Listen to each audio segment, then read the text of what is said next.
You are listening to Football Live on Brilla FM with Josh Bailey. Yes, hello, Brilla. And before we get today's show underway, we bring the devastating news, if you haven't heard already, that Christian Atsu has lost his life in the earthquakes that have recently hit Turkey and Syria. The news that broke this morning via his agent, well, everyone is deeply saddened to hear of it at Christian Atsu and of Atsu's passing. And our thoughts and condolences are with Christian's family and friends and everyone affected by this tragic event. Well, we have 6 games for you today here at Football Live, and they are games that have consequences all across the league, in the title race, in the European battle, and the relegation scrap. It is drama you will not want to miss, and you will not miss it if you are listening to Football Live throughout the 2-hour show here we have got for you. The first trip we're going to take then is to Stamford Bridge, and Chelsea, who have been in awful form recently, and I think that's an understatement, after winning his first 3 league games in charge. Graham Potter has just 2 victories in 13 matches since then, drawing 6 and losing 5. And things didn't get much better in midweek either. They travelled to Germany and lost to Borussia Dortmund 1-0. And this is what Graham Potter had to say about that defeat in midweek. So Graham, obviously a disappointing result tonight, but what do you take from the performance? Well, lots of positives, especially second half. I mean, I thought it was an even first half. We really hit the bar, have some good opportunities to counter-attack on them. Champions League away from home, knockout stages is always complicated, but I thought we managed the game well. And second half, apart from the goal, which is the disappointing action of the second half, I thought we were the better team. I thought we created some really good opportunities to score, and we needed a bit of luck, which seemed to have deserted us at the moment. But credit to the players, they kept going. I think you could see the supporters at the end, how they appreciate the performance. We had a proper go at the game, and it's half time. So we have to go to Stamford Bridge now. The visitors, though, Southampton, they welcome to Stamford Bridge today. They have been any better form. They are rock bottom of the Premier League table, 4 points adrift of Leeds in 17th, and they are managerless. Ruben Sellers, well, it's his first game in charge today as he travels to London to face Chelsea, and Andrew Bonacore is the one who looks over this game. Well, last Wednesday saw another game for Chelsea, another good performance, another load of chances, but another failure to win for Graham Potter's men, who continue to prove that although you can buy hundreds of millions of pounds worth of attacking talent, you cannot buy goals or points. The Blues need a win, and in the quest for 3 points, Graham Potter continues to juggle his pool of exciting talent, making 6 changes to his starting lineup from Wednesday. In come Azpilicueta, Badiashile, Kovacic, Madueke, Mount and Fofana, with Modric on the bench. At the other end of the table, Southampton's board did the kind thing last weekend and called time on Nathan Jones' short career as a Premier League manager. Stand-in boss Ruben Sellers will be hoping to make his mark and names Nigerian Paul Onuachu in his starting lineup. He'll be joined up front by Sulemana in the hope for some goals. Hard to believe, but the Saints beat Chelsea at St Mary's in August, and although a repeat of that win is highly unlikely, with Chelsea, you just never know. From Stamford Bridge, it's Chelsea versus Southampton. Yes, thank you, Andrew. And travelling up the Premier League table to Manchester now, who are travelling to Nottingham to face Nottingham Forest v Manchester City, which is the 4 p.m. kickoff coming up shortly. Arsenal, they run just now a 4-2 win over Aston Villa now, which means they climb up the Premier League table. They go 3 points clear. So today is a crucial game if Manchester City want to go level on points with their title rivals, Arsenal. They're in fantastic form, though. Remember, just in Wednesday, they beat Arsenal, gaining that momentum that they maybe need to continue on in the closing Premier League months. And this is what Pep Guardiola had to say about that momentum. How important is momentum for you now in the remainder of the season? The momentum is when you win 10 games in a row. It didn't happen this season. So we lost 3 games ago. We lost in London against Tottenham. So momentum is tomorrow at 3. Be ready mentally, and a team like just lost 1 game in the last 6, like beating important games at home with the crowd, with the managers. Respect a lot what they have done for English football, for the young team, and what they has done last season. When took over the Nottingham was in a really difficult position, and after was promoted and is doing really well. Manchester City then, they thumped Nottingham Forest 6-0 in the reverse fixture all the way back in 2022. The things have turned around for Steve Cooper's men since then. They're unbeaten in their last 7 top-flight home games, winning 4 and drawing 3. Though, however, they've lost all 5 Premier League ties against the current top 5, conceding 18 and scoring 0. Ed Dowling is the man at the City Ground. Yes, good afternoon, everyone, and welcome to the City Ground with the curious case of Nottingham Forest now, who are 4 games with 3 wins and 1 loss. They've played really well in their recent form. People did not pick them to be staying up this season, given their massive amounts of spending, but Steve Cooper seems to have turned it round, and they are in fine form, especially at that home ground, the City Ground. As for City, well, Arsenal have laid down the gauntlet today with that impressive last-minute win against Aston Villa, but let's see how they can react to that early fantastic display from Arsenal. Let's start with the hosts then, Nottingham Forest. Keylor Navas is in between the sticks. They're playing a back 4 of Renan Lodi, Joe Worrell, Felipe and Serge Aurier. A midfield 3 of John Joe Shelby, Jack Colbeck and Danilo, the new man they bought in January. Behind Brennan Johnson up front is Morgan Gibbs-White, who's having a fantastic season, and Remo Freuler. And as for City, it's that curious formation that Pep plays. Ederson in goal, a back 3 of Laporte, Diaz and Kyle Walker, a midfield 2 of Bernardo Silva and Rodri, and then a 4 just beyond them of Grealish, Gundogan, Kevin De Bruyne and Phil Foden, with Erling Haaland leading the line. This should be a cracker. I think City, they need to win to keep their title hopes alive, but Forest have been really tough to beat at their home ground. Should be an absolute cracker, Josh.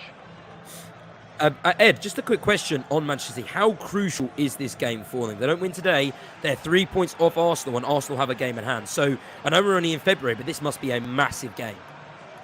Well, I'm sure everyone was watching or keeping in touch with the Arsenal game, and it felt like a really big moment for Arsenal getting that last-minute win in that sort of way. It just felt the luck was with them, and they're going to take that momentum. So City need to react to that and almost counteract what Arsenal have done today and sort of negate what Arsenal have achieved, and by going about their business and winning. If they just win in a boring 2-3-0 game here at the City Ground, I think that's the best thing for City. I don't think they want drama. I just think they could go in there, easily collect the 3 points and get out again. And I think that title race is right back on, Josh. But if they don't do that, things could be shifting more towards Arsenal again. It's been a really good title race so far, hasn't it? Yeah, and I think it's going to get better. Thank you, Ed, for that. And we talk about these words, momentum. That is what is so key. And it's what Leeds and Everton are going to be looking for, because these two teams, well, they're in terrible form right now. They're in 17th and 18th. Leeds on 19 points, respectively, in 17th place. And Everton, well, they're on 18 points, respectively, on 18th place. And this game is huge in terms of the relegation fight. You cannot describe what consequences this will have. And if either team can get a win, well, again, there's that word. They're going to have momentum going in to the Premier League close. We've only got 16 games left. This is a huge 6-pointer this early on. Leeds, though, they are the other managerless team in the Premier League, and this is what their interim coach Skabula had to say about the prospects of maybe continuing on his role as Leeds head coach until the end of the season. Michael, we know that you're going to be in charge now for the upcoming fixtures, so how big an opportunity is this for you? Good question. I think, like always, I've just looked at it as supporting the club, really. It's an opportunity for us to try and get another 3 points, and that's all I'm focused on. Focused on Everton, and then if we do well, focused on the next game. So I'm not really seeing so much as an opportunity, more of a job I need to do to support the club in this moment. Everton then, well, they were linked to ex-Leeds manager Marcelo Bielsa a few weeks ago when they were trying to find their new manager to replace the recently sacked Frank Lampard. They went with Sean Dyche in the end, and his first tenure, his first match, started brilliantly, defeating Arsenal at Goodison Park 1-0. They lost the Merseyside derby last Monday. They lost that game 2-0 there. So things have been a little bit up and down. So the third game in charge is the huge one for Sean Dyche, and he'll like the sound of this, Richard Freckleton. As Everton, they've lost just one of their last 10 Premier League games against Leeds. That was a 1-0 home defeat in November. When you have that sort of record against a side, that definitely plays in the mind, doesn't it? It certainly does, Josh. This is going to be a very nervous occasion here at packed Goodison Park. Both teams are in no form whatsoever. I mean, all season, both of them have only had 4 wins, and Leeds have got the unwanted record of no win in 9 games. But they'll be quite excited about returning to Merseyside. Some fans, those optimistic supporters, because the last time they were at Merseyside in October against Liverpool, they put off a fantastic last-minute 2-1 win. But it's all about not losing for both these two teams, and Sean Dyche will be looking to continue a great start to his tenure as manager when they surprisingly beat Arsenal 1-0. There's no major changes apart from Morpay coming in for the youngster Sims up front, and Everton will be looking to the Nigerian international Alex Iwobi, who so far has contributed with 5 assists that have led to goals. So it's going to be very tight, I have a feeling, and looking at the Leeds team, the Leeds team are very attacking, very exciting going forward, but they have the unwanted record of conceding so many goals. I mean, 38 goals conceded in 22 games. That's not something that you can take confidence with. Well, they'll look for Patrick Bamford to actually regain the form that he had 2 years ago when he scored 17 goals. But can he keep fit, Josh? That is the problem that we'll have to wait and see. But it's going to be a very tense affair, I feel, here at Goodison Park.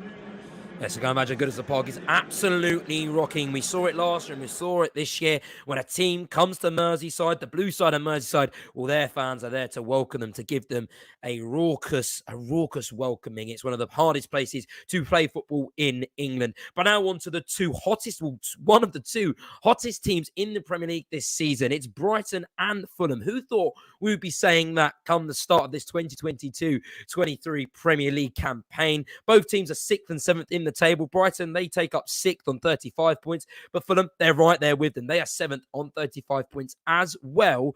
But they've got 2 games in hand. They have played 23. Brighton have played 21. Marco Silva then has been talking about Fulham's form, but also paying respects to Brighton's form as well, and the job Jezebri has done in getting Brighton into 6th. Brighton, Fulham, many would think this would be 6th v 7th at the start of the season, but 2 clubs who have done so well. Yeah, definitely. I think we are really pleased the way we have been playing so far, and the way where we are in the table as well. We cannot hide that situation, but more the way we are playing and achieving results and growing as a team as well. And of course, we are going to face a team with high quality, in my opinion. Not just because they are in a very good position at the table. Of course, even the beginning of the season, they were even higher on the table. I remember first months they were in the top 4 as well. But the way they have been playing, the way they have been dominant as well, they are going to be a really tough team to play against. But at the same time, I believe that they know that will be tough to play against us as well.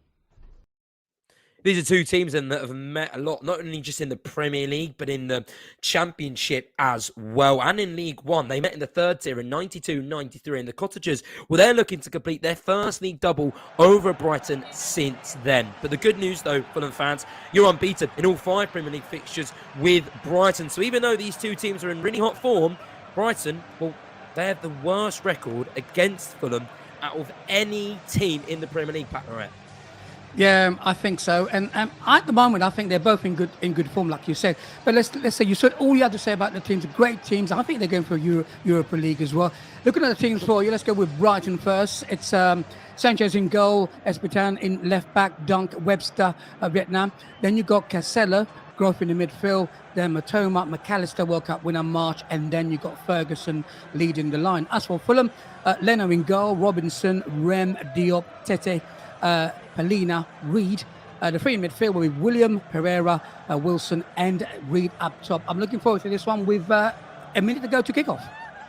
Yes, 1 minute to go then till the 4 p.m. kickoffs across the Premier League. We've still got to get 2 lots of team news then from the respective games of Brentford v Crystal Palace and Wolves v Bournemouth. We're going to start with Brentford then, with a team just below Brighton and Fulham in the Premier League table on 34 points. So they're definitely in the shout for a European challenge with Brighton and Fulham. And they've been on fantastic form. They're on a club record run of 10 successive Premier League matches without defeat. However, on the other hand, you have Crystal Palace in what is a London derby, but they failed to win any of their 6 league matches in 2023, drawing 3, losing 3. And Patrick Vieira has been giving us an update on Palace's injuries, which have been part of the reason of why Palace haven't maybe hit the form that they were expecting to. Team news, any update on any of those injuries? particularly Zaha? Wilfried, still a couple of weeks before he can start training with the team. Wardy will start training with the team on next Monday. And Maka still progressing well. He had another really good week with the team, so he will be part of the squad 12. And let's get the team news then from Richard Bond at the G-Tech Stadium. Good afternoon, everybody, and good afternoon, Josh, and welcome to the G-Tech Community Stadium. We have 8th place Brentford against 12th place Palace, Crystal Palace. Thomas Frank's Brentford side have an outstanding season, as you say. Striker Ivan Toney notches 14th league goal of the season against the Gunners. He leads the line once more again after shaking off a hamstring injury that's Frank's made 3 changes today, moving to a more offensive 4-3-3. Aaron Hickey comes at fullback, while this also starts with Josh Da Silva and Yohan Wissa. Game comes too soon for Nigerian midfielder Frank Onyeka, who's just returned back from training, having spent 3 months out with a hamstring injury. Palace, in contrast, have struggled, as you've already said, 7 games since their last win. Vieira's task is much harder without star player Wilfried Zaha, who again misses out with a niggling hamstring problem. On the positive side, Vieira does have Joachim Andersen back from injury to take his place in defence today, whilst there's also a start for Belgian Albert Sambia Lokonga on loan from Arsenal in midfield. Sides have met 3 times since the Bees came promotion in 2021 to the Premier League, and they've drawn each occasion. Most recently, one will draw in a reverse fixture back in August at Selhurst Park. Can they be separated today? You just have to join me on Football Live to find out. Yes, thank you, Richard. And all the games now have kicked off in the Premier League. No goals yet. And we are now going to go to Wolseley Bournemouth at the Molineux Stadium to get the team news from Warren Bishop. Yes, good afternoon, Josh, and welcome along to Molineux Stadium as the game just about gets underway in a potentially pivotal fixture in the Premier League survival battle as Bournemouth make the 180-mile round trip to the West Midlands from the South Coast to take on Wolverhampton Wanderers, and they're in desperate need of 3 points as they aim to get out of the bottom 3. Meanwhile, for Wolves, back-to-back Premier League victories over Liverpool and Southampton have propelled them 5 points clear of the drop zone, and they'll be looking to make it 3 consecutive home victories with a clean sheet in the top flight for the first time in 55 years.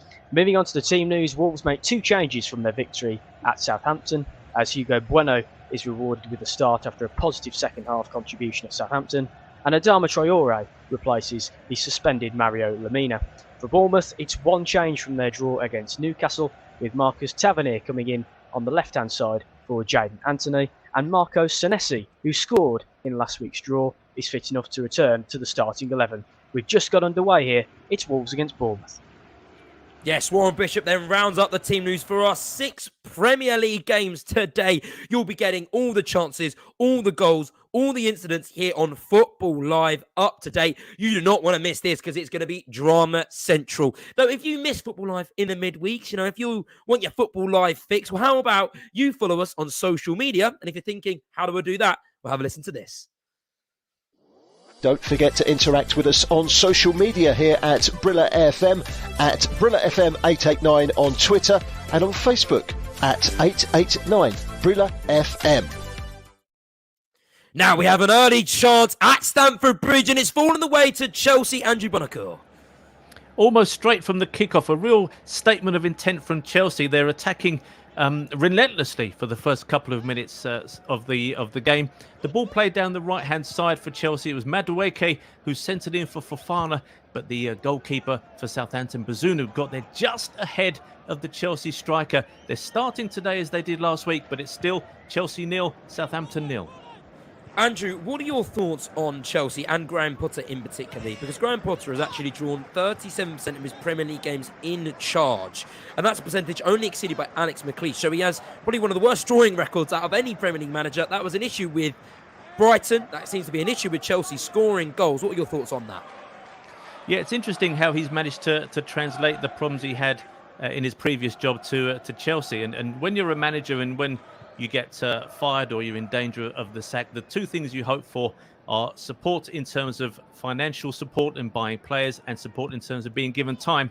And Graham Potter, he's definitely had the financial support, but we just have to wait and see if he's going to be given enough time to turn these draws into 3 points. They are playing really, really well. They on the attack, although they have just had a decent save from Ariza Balega, but he just needs more time, I think. But with so much money having been spent by Chelsea, you just question whether Todd Boehly is going to grant him that.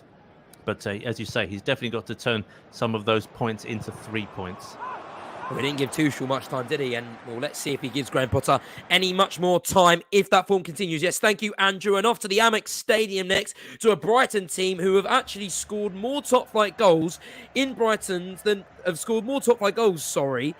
than anyone apart from Manchester City, Arsenal, and Spurs this season, and have just had a chance early on at the Amex. Yes, Josh, early chance. Brighton basically having all the ball, a chance by Ferguson. The ball went into the box and he took a shot and it went over the bar. Just for you, Jermaine Marsh had another shot. So it's all Brighton at the moment. But with, 4 gone, it's Brighton 0, Fulham 0.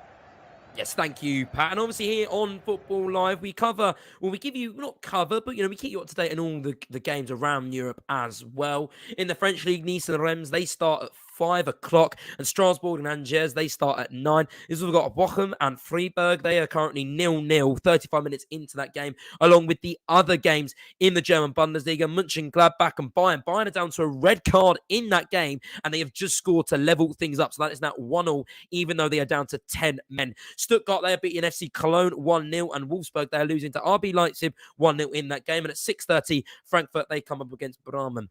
At halftime, it is with Sampdoria and Bologna. Bologna are winning 1-0 in that game. At 6 o'clock, Monza, they host AC Milan, an AC Milan team that just beat Spurs in the Champions League in midweek. And then at 8:45, another Milan club as they host Udinese at the San Siro. And in the Liga as well, it finished 1-0 between 1-0 between Celta Vigo and Real Sociedad. At 4:15, it's Real Betis v Real Valladolid. And at 6:30, we've got Mallorca v Villarreal. And at 9 o'clock, there is Osasuna v Real Madrid. With Ed Downing now at the City ground because there has been a big penalty appeal, but for who? Yes, Josh, it's for City. It was a dangerous free kick from Kevin De Bruyne. He fakes it. Foden whips it in on his left foot, which I don't think that the Forest defenders were expecting. There's a melee in the box, sort of people pulling each other. Laporte goes down, but the referee says no penalty. And it didn't go to VAR at all, so likely it probably wasn't that substantial after all, but it shows City are knocking on the door very, very early here at the City ground. I'd expect to see a goal pretty soon, Josh.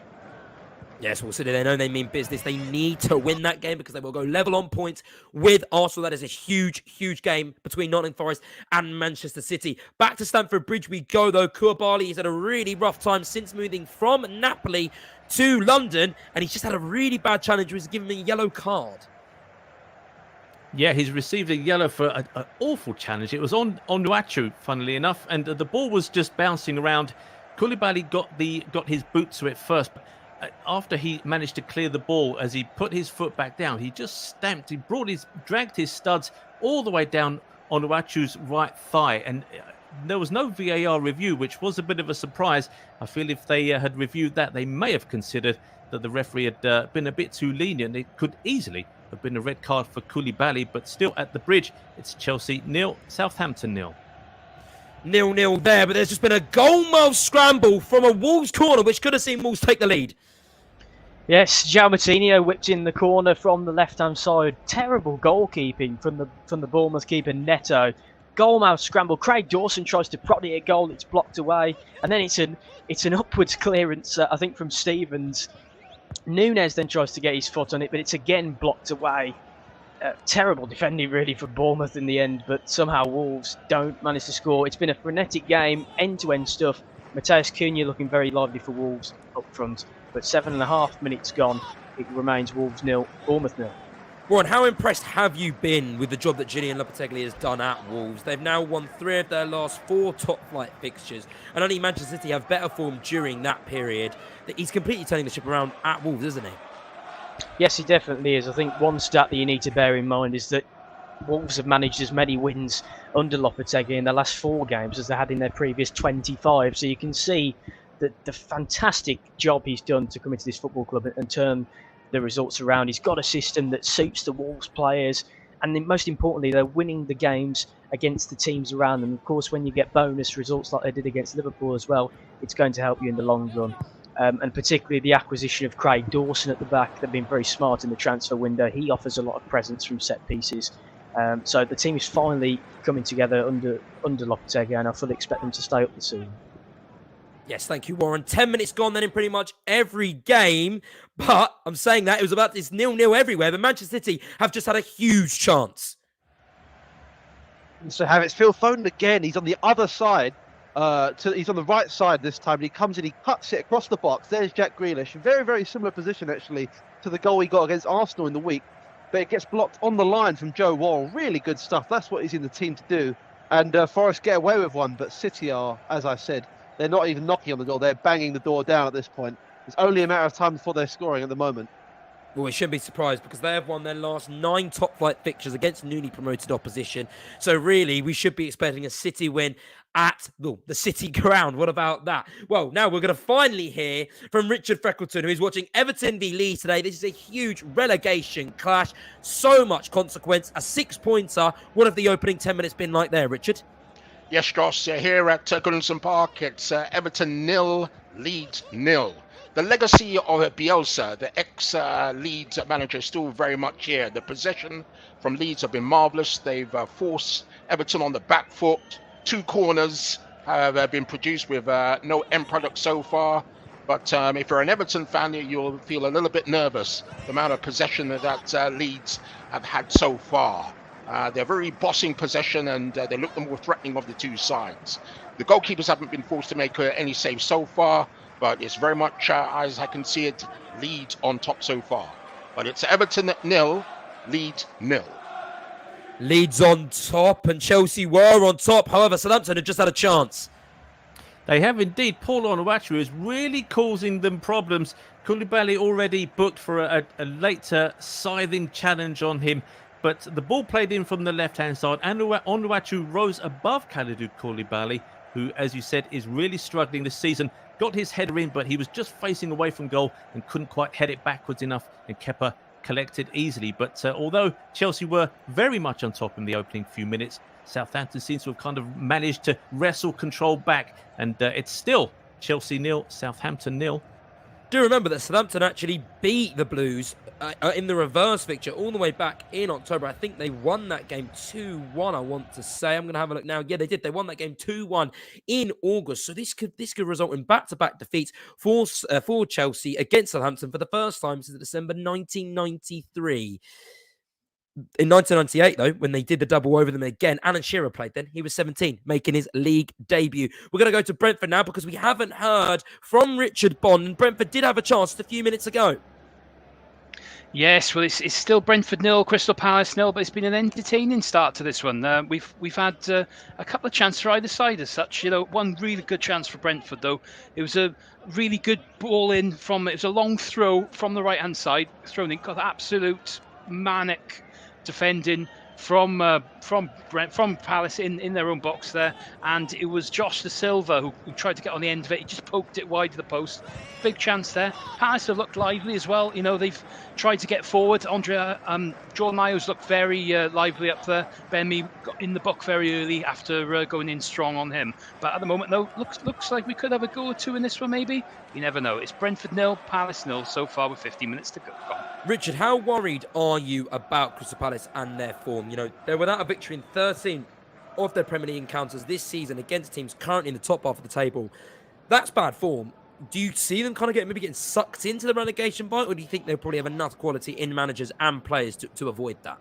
I think really, if you look at Crystal Palace, they're a seasoned campaigner in the Premier League, and under Patrick Vieira, they have progressed in the last couple of seasons. They've had some real hard matches recently. You know, they played Manchester United twice, and a couple of teams who have been playing very well. I think they played Brighton not so long ago as well, and it's one of those ones where they're in that position really at that mid-stage part of the season where they've got a few points on the board. They need to keep going now just to push on to try and make sure they don't get sucked into that dogfight. But they're having a good go here. It's even Stevens, Brentford 0, Palace 0 at the moment. 15 minutes gone here in Football Live and the Premier League, and we're yet to see a goal across all 6 games. How can you have 6 games and not a goal? However, with Patrick Noret, Brighton are trying to change that because they have just had a chance. Yeah, I'm smelling a goal, you know. It's Purvis Estepina. The left back actually broke into the penalty area and took a shot which the goalkeeper saved. And then it was a corner. A corner came in, but it was defended quite well. At the moment, Brighton are pushing, trying to get that goal. Very, very patient, making all the chances. With 13 gone, it's Brighton 0, Fulham 0. But how impressed have you been with these two teams so far this season? I mean, no one would ever think they were 6th and 7th, but it's absolute credit to the way these clubs are run, the managers they employ and the players they scout, isn't it? Yeah, I think so. And also it's the way they play. You know, we're all possession-based now. Both teams are possession-based. And I think that Brighton haven't really left what Potter did with them. Still playing the same way, not really knocking the ball long and chasing it, taking their time, passing the ball, playing through your lines, getting the ball wide. And Fulham are doing the same thing. I think what's happened in this game, Brighton's taking it and taking possession away from Fulham. Fulham can't get hold of the ball at all. So they're just sitting back. They have to sit back and hopefully try to hit them on the break. But with 14 gone, still Brighton 0, Fulham 0. Let's hope for a goal in that one. Let's hope for a goal at Stamford Bridge, because we last heard Southampton had a chance, but Chelsea, they're knocking on the door too. It's end-to-end stuff at the bridge. It's a really good game, and you would never have thought that Southampton were not just at the bottom, but really cut adrift already at the bottom. But a couple of chances, in fact, for Chelsea. It was a shot from the right-hand side by Madueke that was very well saved by Bazunu, tipping the ball over from the resulting corner. The ball fell to Fofana, and his shot just clipped the outside of the post into the side netting. So chances for both teams, probably just the better quality chances falling to Chelsea, but it's still Chelsea 0, Southampton 0. Yes, where were the goals? There was goals, though, earlier today in the 12:30 kickoff between Aston Villa and Arsenal. A huge encounter for Arsenal after being winless in their last 3, losing to City in midweek, drawing to Brentford the week before, and then losing to Everton the week before that. They really needed a win, and this was a crucial moment in their season, when they came up tops. They won 4-2 in that game after trailing twice, and it was thanks to a Jorginho deflected shot that put them ahead in the 92nd minute that saw them 3-2 up. It deflected off goalkeeper Emi Martinez, and that meant after that, Aston Villa had to go for it. They had to pile the numbers forward. Martinez went up for the goal from a corner in search of an equaliser for Aston Villa, but Gabriel Martinelli, he raced clear, had an empty net to score from, and that was that 4-2 for Arsenal. But as I said, it wasn't all rosy for them. Aston Villa took the lead early on in that fixture, and Villa led twice through Ollie Watkins and Philip Coutinho in the first half. They were paired back from goals from Bukayo Saka and Zinchenko either side of the break, as Arsenal were trailing 2-1 going into half-time. So it's a massive mental battle for them, but they took advantage, and that means they have now ended a run of 3 games without a win, and they now go 2 points clear of Manchester City in the title race currently, because Manchester City are drawing at Arsenal as it stands. A win for Manchester City today would mean that they would go level on points with Arsenal. Arsenal, though, do have that crucial game in hand. This is maybe going to become one of the title races of the century. And City, well, they're dominating at the City ground so far, aren't they, Ed? That's right, Josh. As I mentioned earlier, the door is coming off the hinges, is how much they're testing Nottingham Forest. So just for an interesting stat, 91% possession so far for City away from home, which sums up. We've just seen quite a nasty foul actually from Joe Worrell and Jack Grealish, really clattered into him. So we're looking at a set piece quite for City currently, but it's still 0-0, 14 minutes played. You know, Forest have not had much of the ball at all, but they're coping fairly well so far, I'd say, John. Nottingham Forest 9 points clear of the relegation zone coming into this game. So you feel like this match against Manchester City is not one they're going to be looking to win. Of course they want to win. You know, they'll try and take whatever they can get, whatever chance maybe just comes their way. They'll try and snatch when they can. However, this seems like a game that they're going to just try and fight and survive for a point, because it is a crucial point against the league leaders. At Palace, though, at Brentford, Palace have just had a chance and Richard Bond has got more. Yes, well, it's Palace coming close now. After I said Brentford had a good opportunity, Palace have one, and it's fallen to Michael Olise. You know, he's got great pace, Michael Olise. Lovely ball played through from Czech Kyoto, and he's just played him through. Powered a shot, Olise. There's David Raya, two-handed save, bit of a camera save. It's tipped over the bar. Really good entertainment so far in this first 20 minutes. So it's 0-0 as we go, but I really do feel there's going to be a goal very soon. Brentford 0, Crystal Palace 0. Where are the goals, everyone? Where are the goals? I mean, when you've got 6 Premier League games all kicking off at 4 p.m, you'd expect there to be at least one. But it is 0-0 everywhere. But you know what they say? When it rains, it pours. And let's hope for a little bit of rain because we need goals. It's what we love here on Football Live. And that is what we need right now. We're going to head over to Richard Freckerton now just to see how the opening 20 minutes have played out in such a crucial game. Yes, Joss, it's still Everton 0, Leeds 0, and it looks like Everton have weathered the storm after that early pressure onslaught from Leeds, where they forced 2 corners and they looked very threatening. They've settled down and played 1 or 2 little passes together, a little bit more possession of the ball. They've actually had 1 corner so far from the Nigerian international Iwobi, which came to nothing. And you can see exactly where they can actually perhaps potentially get a goal. One of the problems that Leeds have playing out the back, sometimes they take a risk or two.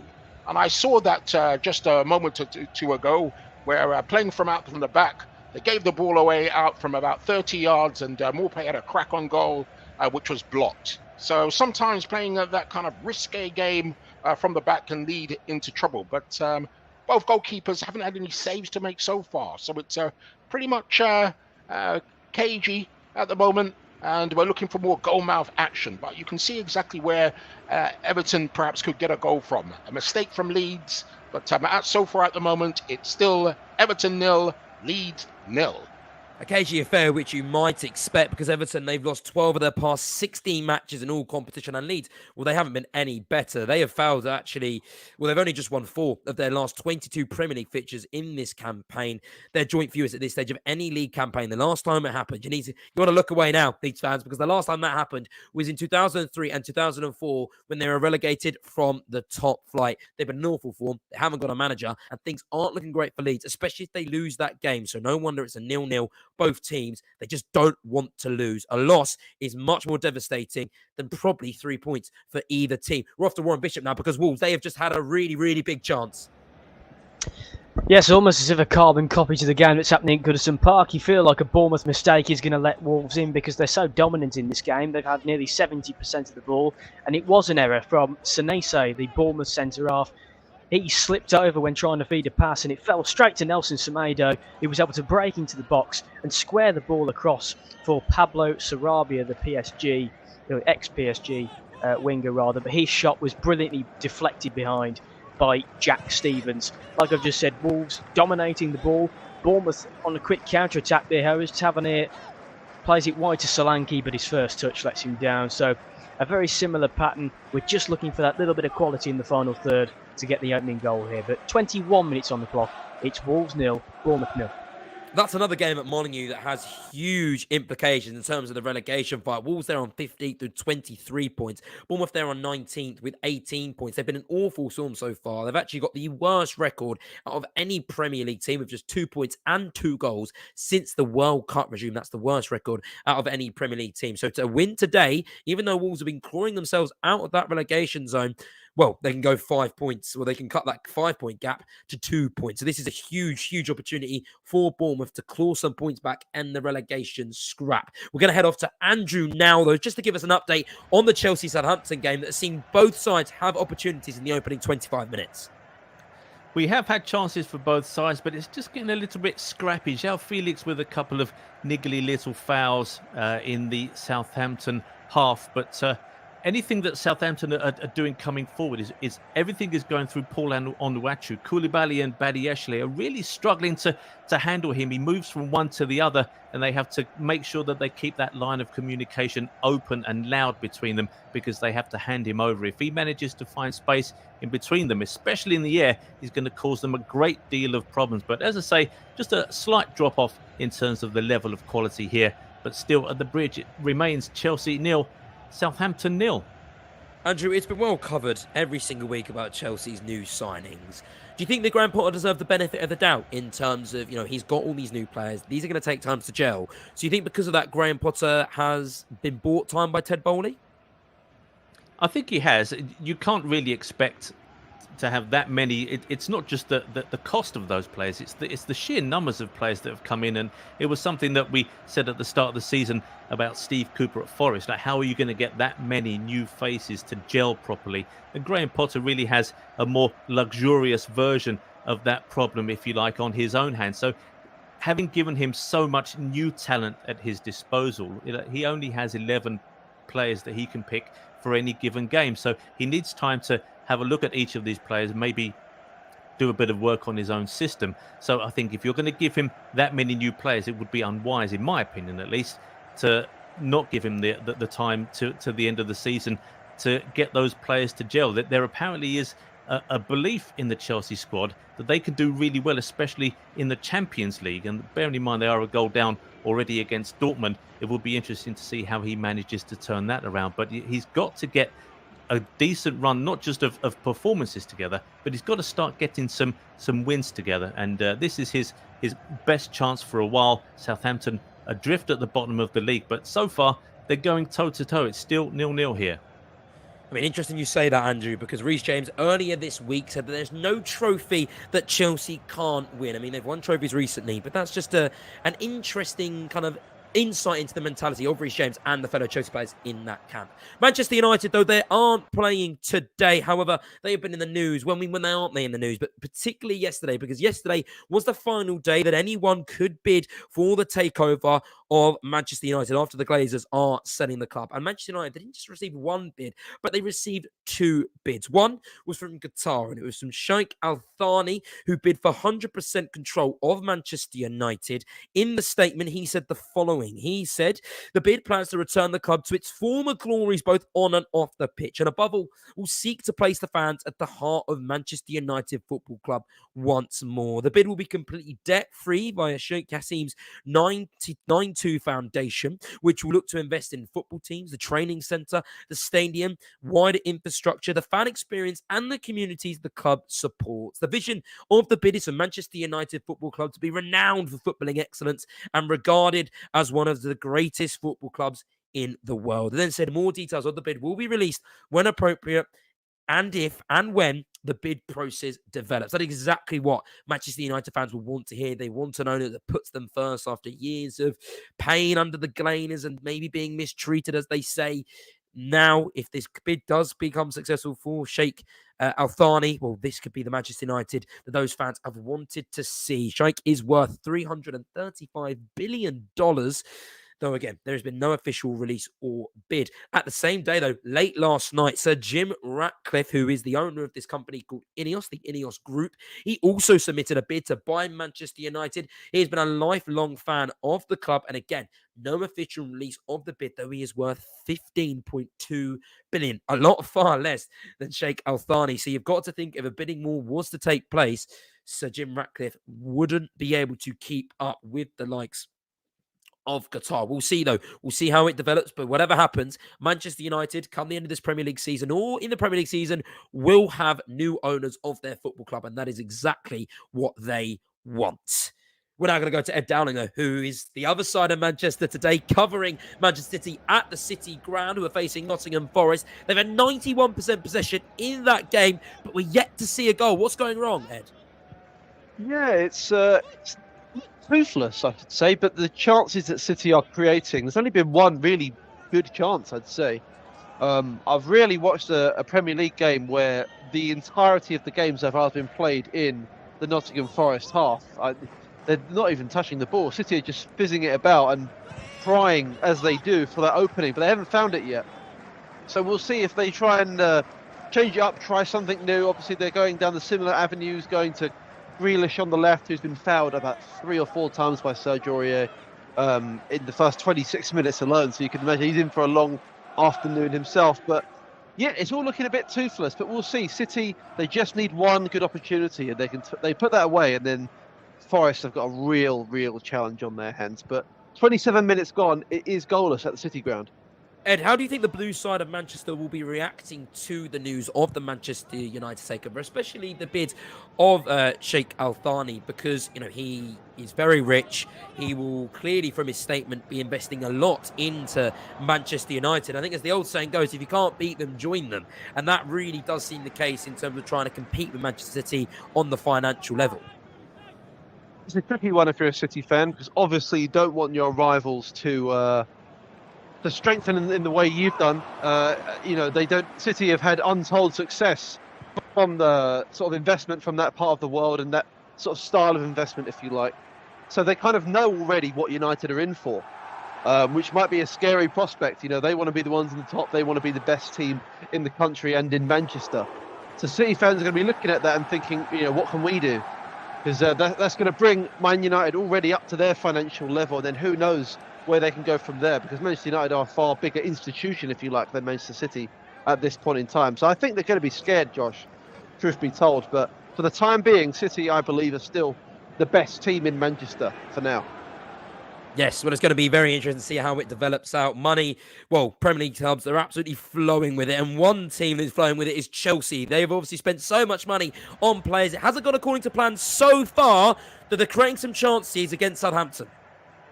Yeah, we had a long injury check for Chelsea midfielder Madueke, and once he was given the okay with what looked like an injury to his eye, he fed Azpilicueta, who broke into the Southampton box. But just like João Felix earlier on, the best he could do was shoot into the side netting. So Chelsea, we have had a few lulls in the game, but when we have had a few minutes of play, Chelsea seems to be trying to pick up the pace, and you can see Graham Potter at the side just urging his team forward. He really wants them to get something going into the half-time break. But so far, it still remains Chelsea 0, Southampton 0. And it's not the only game that's 0-0. Every single game in the Premier League is still currently 0-0, and we have just had half an hour gone. What is happening in the Premier League? I don't know. But I'll tell you one place where we might get the goal, which is the most likely, is at Molineux, because Wolves, they've had 2 chances cleared off the line. Yes, they have, and it is the closest that Wolves have come to taking the league, just shy of the half-hour mark, and it was a free kick taken from the right-hand side, worked its way to the left with Matinho to Bueno, who's coming for Aït-Nouri today. He hung up across towards the back post for Craig Dawson, and we talked earlier about the aerial threat that he possesses, and he just knocked the ball down. It was a couple of yards out. You thought it was destined for Matheus Cunha to tap in, but somehow Jack Stevens got across expertly to clear the ball behind for a corner. Continued Wolves domination, but it somehow is still goalless here. Half an hour gone. Wolves 0, Bournemouth 0. Patrick Noah at Fulham, please give us an update. Please tell us that either side is close to scoring the opening goal. Well, the only team that's close to scoring the opening goal is Brighton. Just before you came to me, Ferguson had a chance. It was put through. He had a needle pass, and he had the goalie. And Bernard Leno, guess what? Ex-Arsenal goalkeeper, he saved it. With 31 gone, it's still Brighton 0, Fulham 0. It's getting better. Domination by Brighton, 76-24%. To the GTEC Stadium now as Richard Bond is watching over Brentford v Crystal Palace. Yes, well, we're also getting closer to a goal, and it's the visitors who are doing much of the legwork. And surprisingly, really, for a side that's we've said have lost so many games recently, and just 7 without a win since the turn of the year. They haven't won at Brentford since 1957, but they just had a really good chance not so long ago. Doucouré, who's run the midfield brilliantly this afternoon so far in this match, he plays through Ayew. He's taken a bit too much time on the ball, one too many touches, and Ben Mee, who's been brilliant for Brentford all season, one of the reasons why they're doing so well, comes in just to make a cover challenge to stop him from having that opportunity. Palace having a lot of ball, particularly Elise as well, down on the right-hand side. He's creating well, and they look the most likely so far. So there's no goal still here, but I think there's something in the pipeline in the next 10 minutes. You never know. It's Brentford 0, Crystal Palace 0.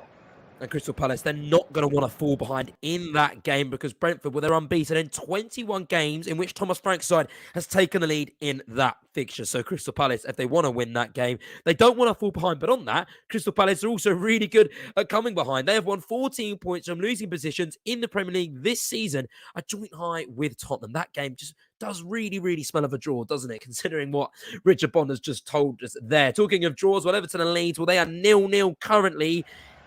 last time we heard it was a very cagey affair, Richard Freckleton. Is things staying the same?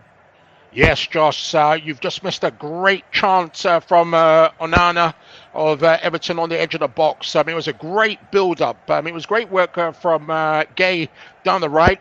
He went past Wobrav as he wasn't there, and he knocked the ball back to the edge of the box with Mope letting it run through, and Onana, he lifted his shot over the bar. Now, that's part of the problem that I can see with Everton this season.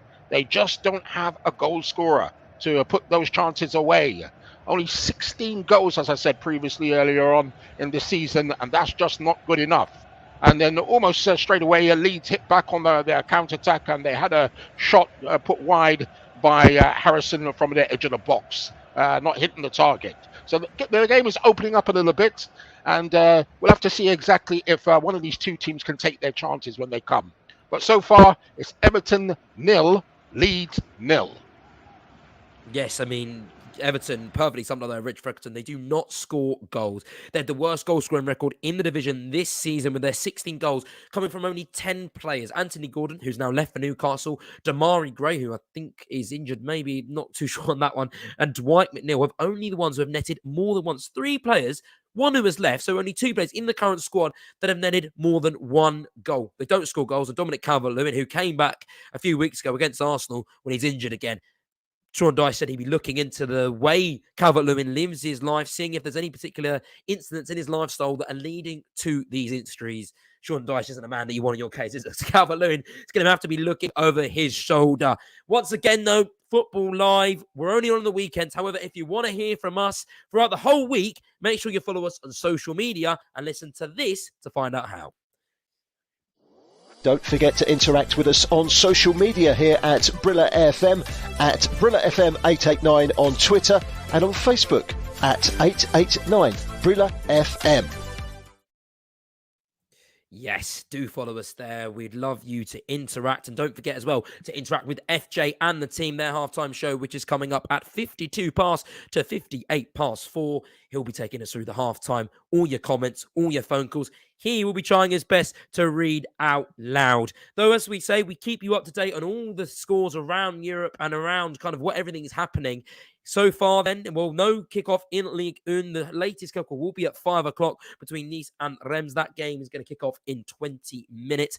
In the Bundesliga, then, as both the sides, well, they have just kicked off after half time. We've got Bochum v Freiburg. They are losing 1-0 in that game. Mönchengladbach, they are drawing 1-1 with Bayern. Bayern had to become behind in that game, but they are also down to 10 men in that fixture. Stuttgart, well, they're beating FC Cologne 1-0, and Wolfsburg, they're still losing to RB Leipzig 1-0. And at 6:30, Frankfurt, they're playing Bremen. Sampdoria, they're drawing 1-0 to Bologna. That's on the 76th minute. And coming up later in the Serie A, at 6 o'clock, there's Monza v AC Milan. And at 8:45, it's Inter v Udinese. And then La Liga. Right now, Betis, Valladolid, that kicked off 20 minutes ago, where Betis are winning 1-0 in that game. And earlier in that tie, Real Sociedad, they drew 1-0 to Celta Vigo. Celta Vigo, who were reduced to 10 men, but managed to get a point in that fixture. Off to Andrew Bonacore next then at Stamford Bridge, because this game has produced so many chances, so much drama, but we just haven't had the goal.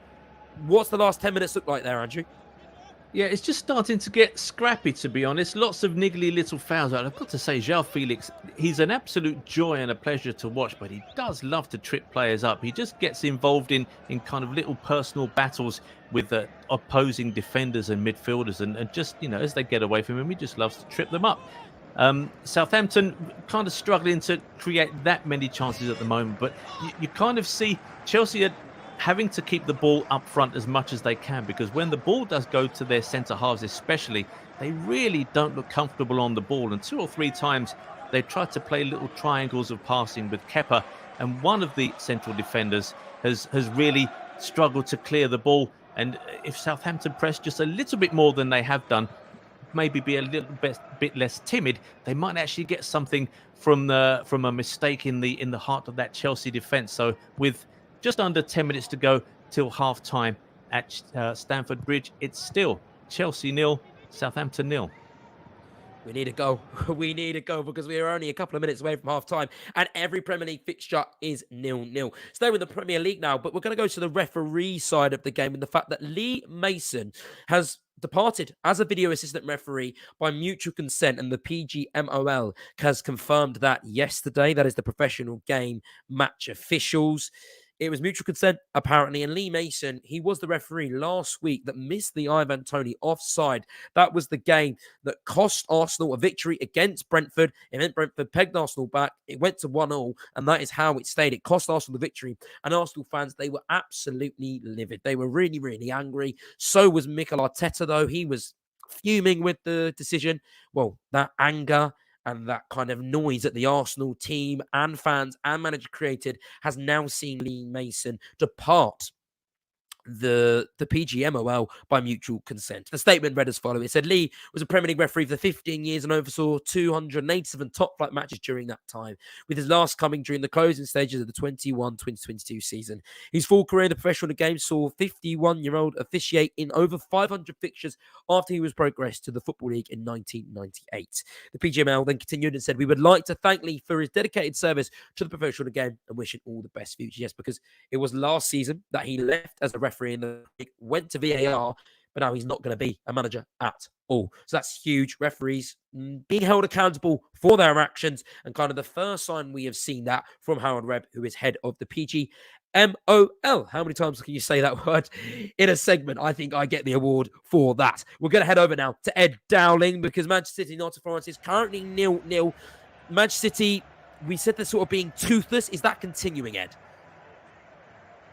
Yeah, it's flat, to be honest, Josh. There's been one good chance since you last spoke to me. Rodri had a good header, just flashed wide of the post around the 30-minute mark. Really should have scored, to be honest. He was very frustrated with himself.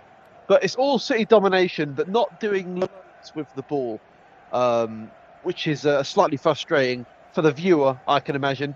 And for Pep Guardiola, certainly. There seems to be a dangerous free kick at the edge of the box there from John Joe Shelby, but the referee has let it go. He's let a lot go so far. It's been an overly physical game. I think Forest are trying to target City with the physicality, much like how Spurs did the other week. That's probably the best way to get at City and reduce the space for them there. But been quite flat. And one thing I'd like to know, Josh, is has there ever been a Saturday 3 o'clock with no goals in the first half? It's pretty unbelievable, isn't it?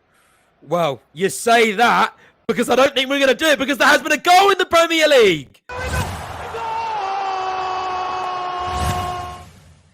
And just as we leave Ed Dowling, Manchester City have taken the lead in that game. They are now 1-0 up against Nottingham Forest. We've said they've been toothless. We said they're lacking a little bit of cutting edge in the final third, but they have scored now in that game. Bernardo Silva was the man who did so, and that's going to be a huge sigh of relief to the blue side of Manchester, because the longer that game went on, the longer that it was staying 0-0, maybe the more nervier the Manchester City fans and the Manchester City players and Pep Guardiola would have got, because they need to win today, and they are doing so right now. With that goal, they now go level on points with Arsenal. Thank you for that, Ed, because you spoke into existence. We now have a goal on the Football Live. Don't worry. I was worried. I was really worried, because I thought we would be going without. But we have our first goal of the first half, and it comes from Manchester City against Nottingham Forest at the City ground, and Ed Dowling can bring us news of that one. Yes, Josh, they were praying. They were interesting that I just spoke way too soon, as is often the case, and it's Bernardo Silva who gets the goal from a City corner.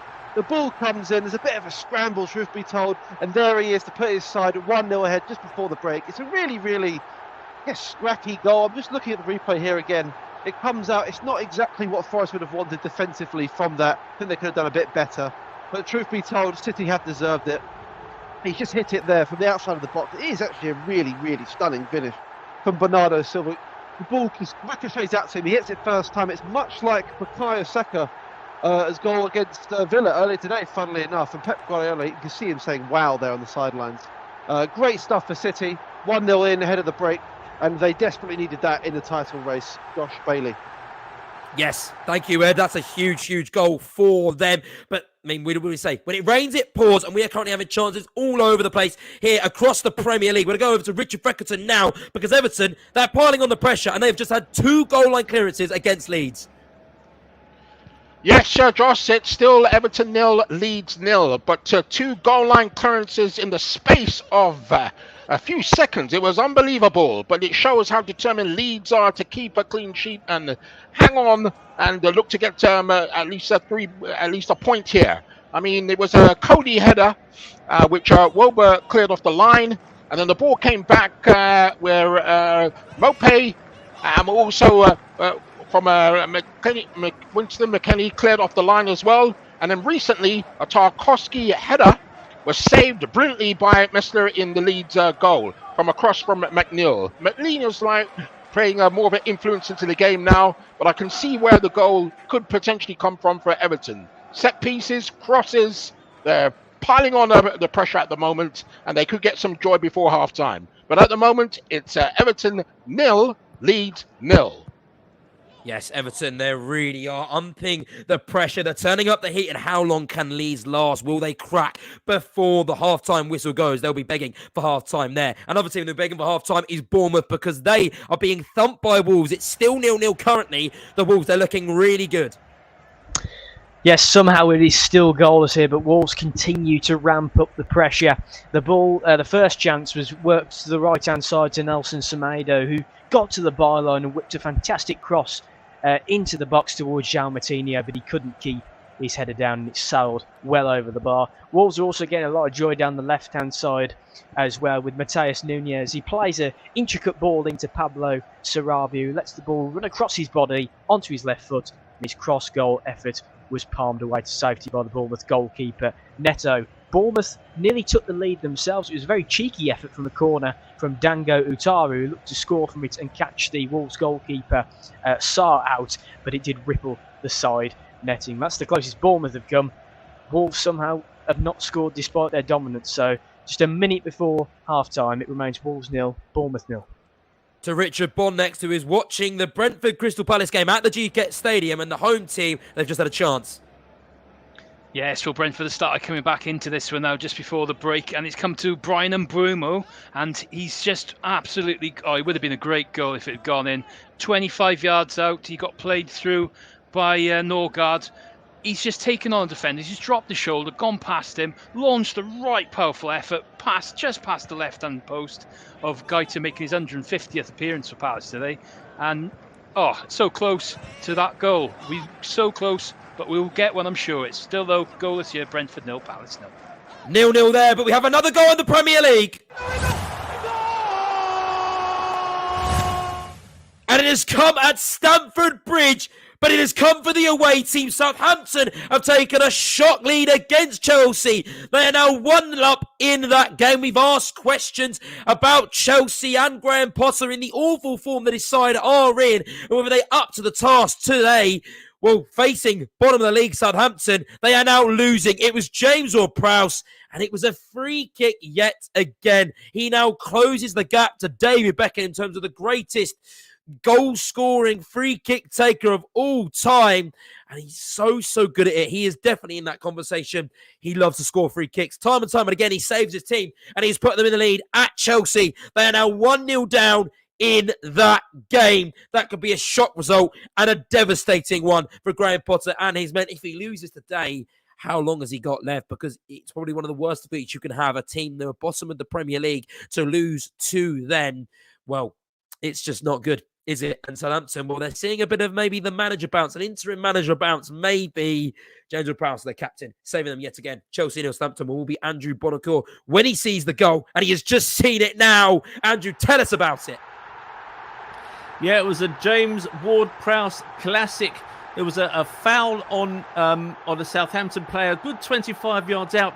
And you might remember last weekend, in the dying seconds of that game for Southampton against Wolves, James Ward-Prowse had another free kick, but for some reason chose to pass it, and the final whistle went. This time, the Southampton captain, who I have to say is having an absolutely magnificent first 45 minutes for Southampton. He just curls it beautifully. Not in the top corner as you would expect, but just inside Kepa's right-hand post. Nothing Kepa could do. He was all the way over on the other side of the goal, expecting something at the far post, but just so much quality, so much curl on the ball from James Ward-Prowse. And as you say, a stunning goal for Southampton. makes it at Stamford Bridge. Unbelievably, Chelsea 0, Southampton 1. And that's another goal then on Football Live before the half-time break. Manchester City, they are leading at Nottingham Forest, and Chelsea, well, they are now losing to Southampton. The rest of the games are 0-0. But we'll go to the City ground now to Ed Dowling to tell us about the half-time report. Yes, Josh, 1-0 to the visitors, Manchester City. And I feel like I didn't do that goal enough justice, to be honest. It's actually a brilliant goal from Bernardo Silva.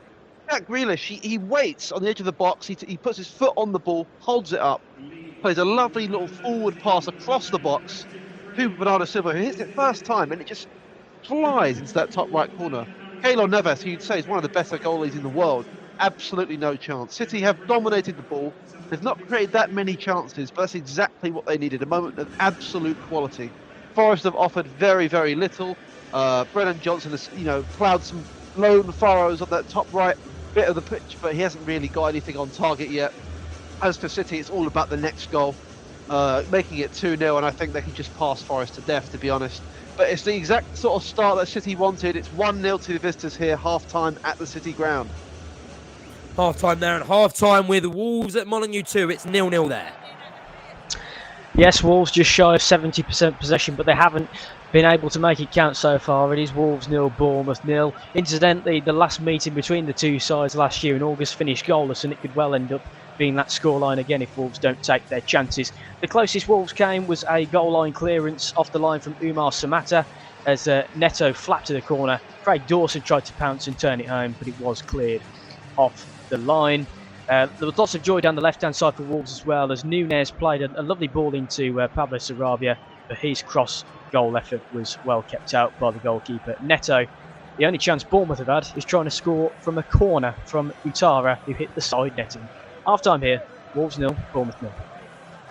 It is rest. But it's 0-0 everywhere else across the Premier League. Then, apart from Chelsea, who are losing to Southampton, it's half-time there. And obviously, as we have read down in Manchester, who are beating Nottingham Forest 1-0. It's half-time across the other grounds. Brentford 0, Crystal Palace 0, Brighton 0, Fulham 0, Everton 0, Leeds 0, and as we just heard from Warren Bishop, Wolves 0, Bournemouth 0. We will be with our respective reporters after we've been to Nigeria with FJ and his team, who can give us their brilliant half-time show.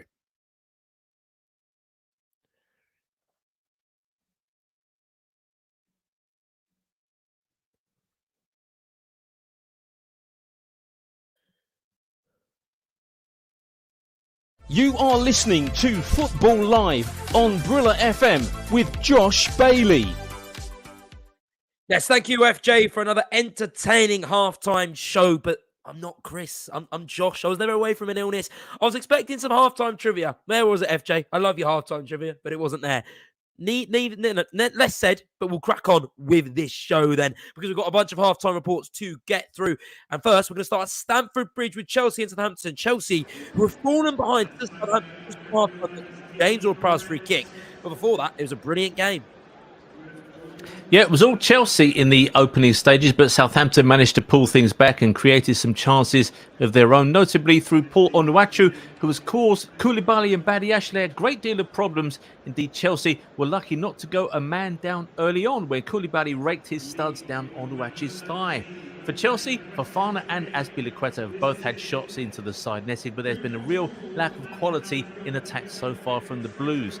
A scrappy half of football, if truth be told. Lots of niggly fouls all over the park. Plenty of effort, but just a bit low on quality until a foul on Armstrong 25 yards out as the first half went into injury time gave James Ward-Prowse a chance to curl in one of his trademark free kicks. He did exactly that. The ball actually crossed the line only about a foot or so off the ground, but there's been only one goal so far at Stamford Bridge, and we're hoping for better in the second half. It's Chelsea 0, Southampton 1. Thank you, Andrew. And as FJ said at the break, Graham Potter is being judged by season-by-season basis, not a game-by-game basis. So, as he perfectly said, things get really, really messy for Chelsea, as, maybe they might get dragged into a relegation scrap. Probably not. They're on 31 points. But if you're losing to bottom of the league, Southampton, anything is possible. To another relegation scrap now, though, Everton v Leeds. This game has so much riding on it, and I think that was reflected in the way this game was played, wasn't it, Richard?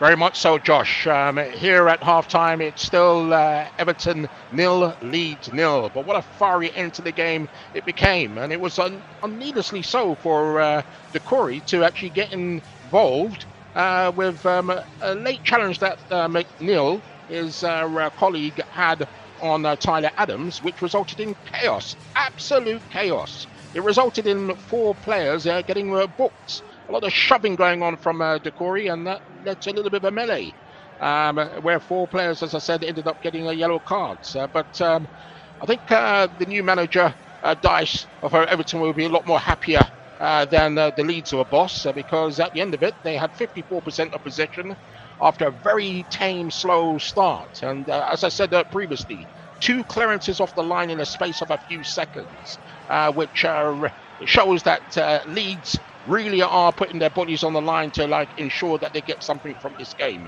Weston McKennie cleared off the line, and Woba, respectively, from Mopé and Cody header. Tarkowski also had a fine header, a point-blank header that was saved by Meslier in the Leeds goal for a corner. And McNeil is starting to get very much more involved in this game with crosses. You can see exactly what Everton are trying. It's from the flanks. Nigeria's Iwobi is also someone that they'll be looking forward to in the second half to actually contribute to the 5 assists that he's had so far. But at this stage, it's still Everton 0, Leeds 0.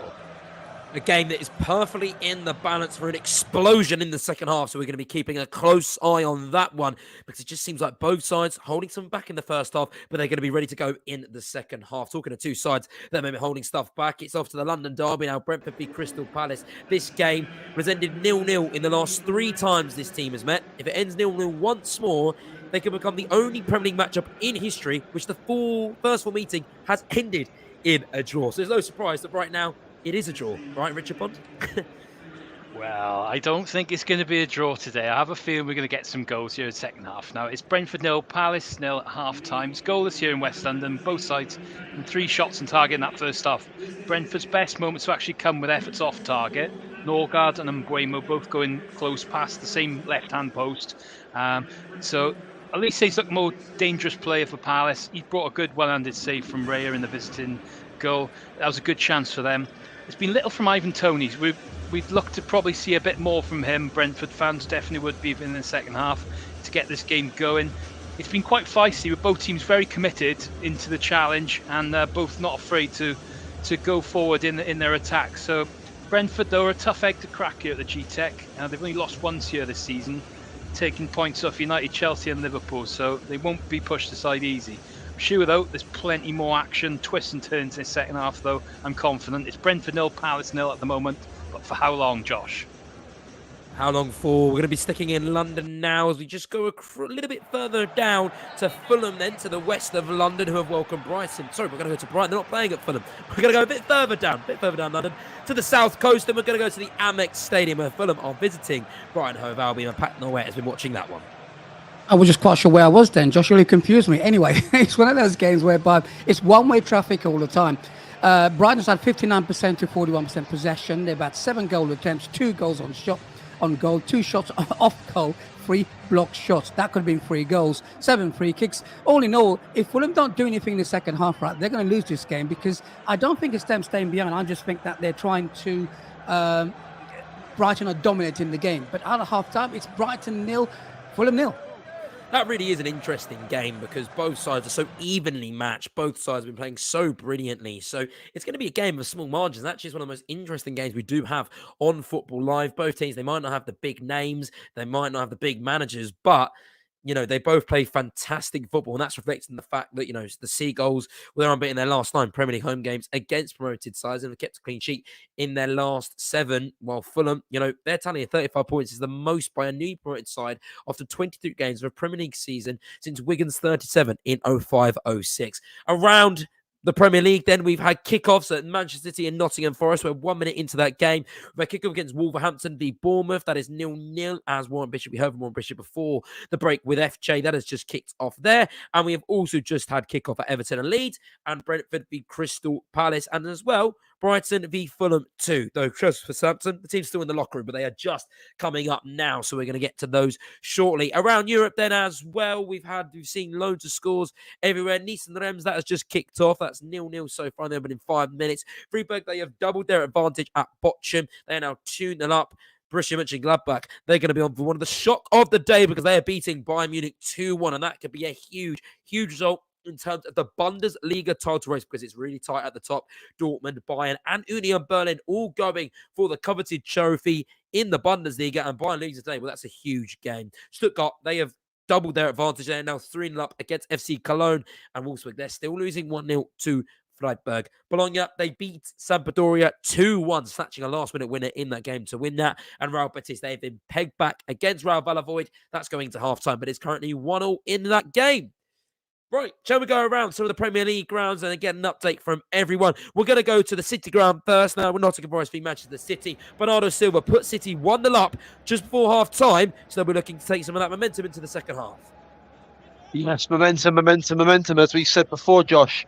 And yeah, again, as I mentioned earlier, I think this is exactly what City want. They don't want loads of drama. They don't want end-to-end stuff. They just want an easy, 2-3-0 victory. Go away, get the points, and that's it. And then the drama of the weekend's done. I don't think City want drama at this stage of the season. What they do is they go on a run, as everyone said. I think Arsenal fans have been dreading this sort of City run where they just go and win 10 games on the bounce and just play outstanding football. They've not played outstanding football today, but they've been utterly dominant, as you might expect. Forest, they've had an uptick in form. They likely will stay up, but there's not really much. You can spend as much money as Forest has spent in this window, but you're never going to touch this City side in terms of quality. So they're going to have to pull out something special if they want a result here. But the first 2 minutes have started much like how the first half ended. City domination in the Forest area. And I'm expecting that to continue, Josh, but it's 47 minutes played, 1-0 to the visitors.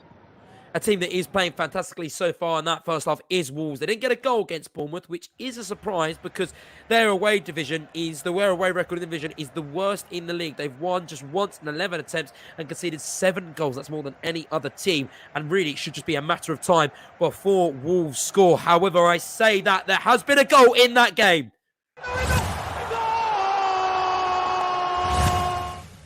And Bournemouth, against all the odds, have taken the lead in that fixture. Wolves, they dominated. Chances for Martinho, chances for their strikers. They have peppered that goal. But it is Wolverhampton who have fallen behind and Bournemouth who are taking the lead. That is huge in terms of the relegation battle because Bournemouth, who are 19th on 18 points, will a win today will see them cut the gap to Wolves to 2 points. And right now, they are out of the relegation zone. They have moved up to 21 points and they currently sit 16th in the Premier League table. That is how tight it is down the bottom. That is how close it is. It's small margins.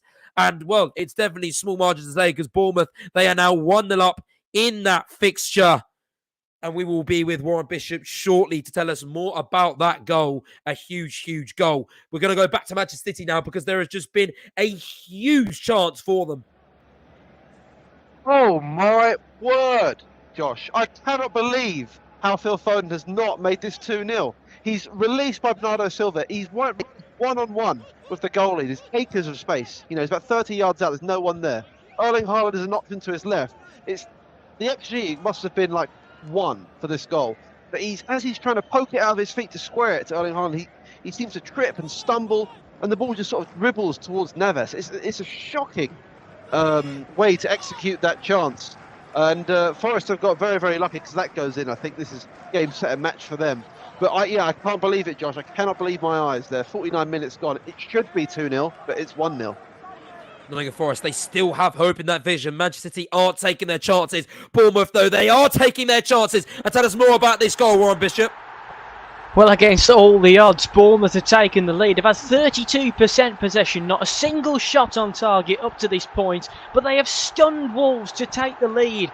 And it's Lerma on the right-hand side. He just sees that little gap towards Dominic Solanke. He plays it in past Craig Dawson. Solanke whips it right across the face of goal, and it just hits Marcus Tavernier on the thigh and goes into the net. He was the only change that Gary O'Neill made before kick-off, bringing him in for Jadon Anthony. And look at what has happened, what a difference it's made. And against all the odds, as I say, Bournemouth takes such a shock lead, and 3 points here would take them out of the bottom three. As I said prior to the game, what a start to the second half for Bournemouth. They lead at Molineux by 1-0 over Wolves.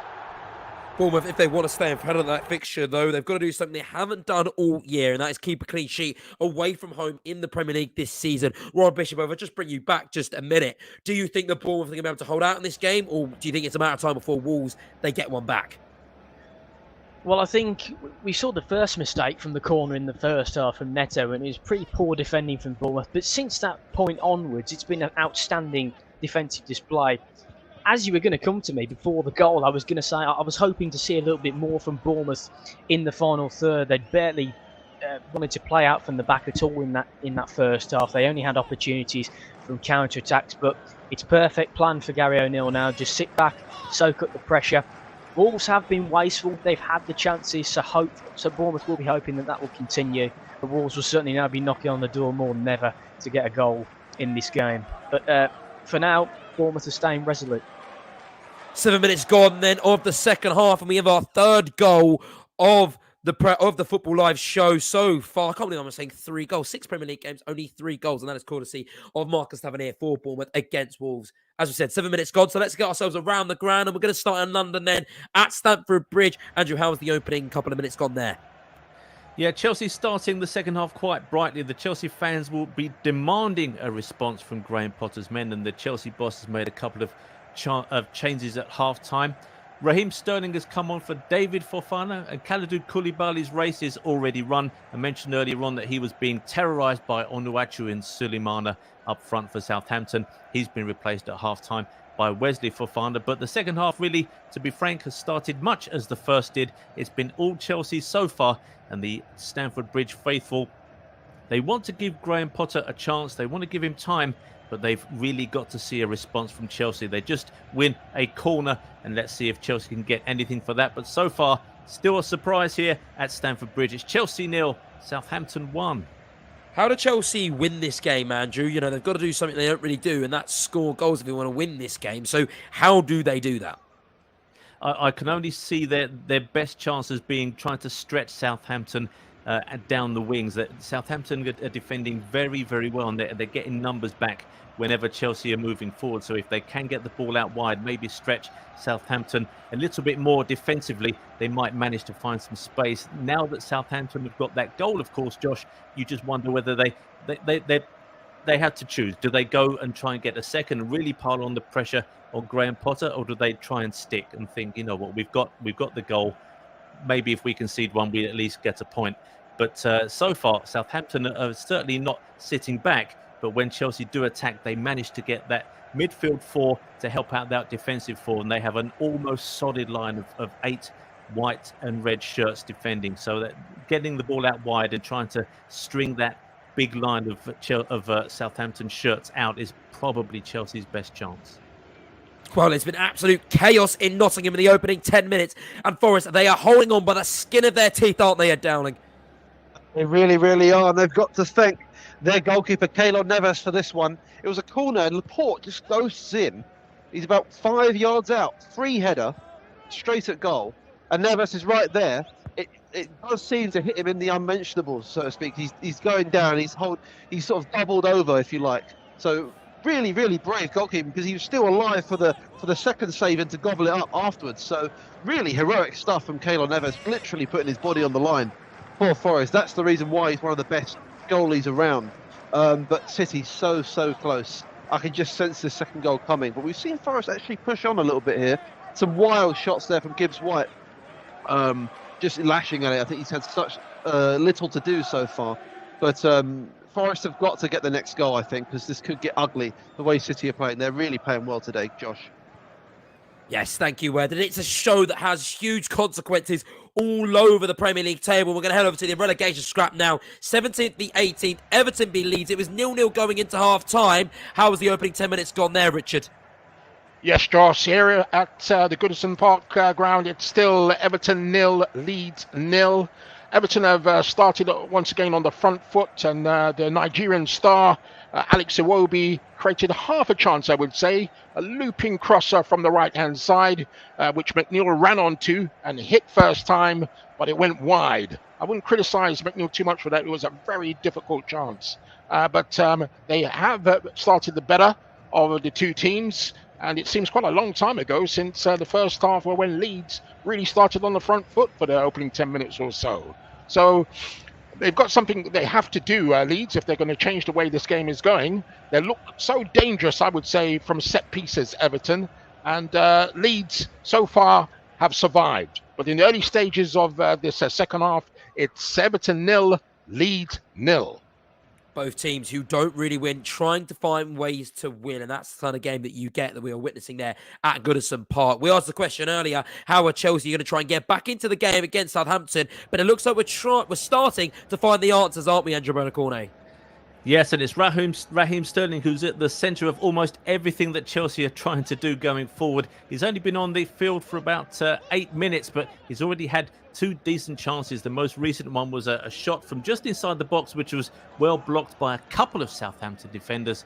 But Southampton then finding Azpilicueta isolated, but they couldn't take advantage of their numbers going forward. Great contributions so far from Raheem Sterling. He could be the key for Chelsea this afternoon, but so far Southampton are holding firm, and at the Bridge it's still Chelsea 0, Southampton 1.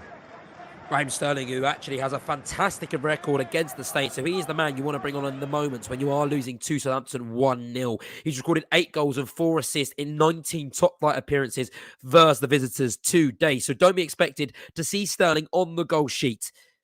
Right, there we go, that's 1-0 there, but we do have another goal in the Premier League.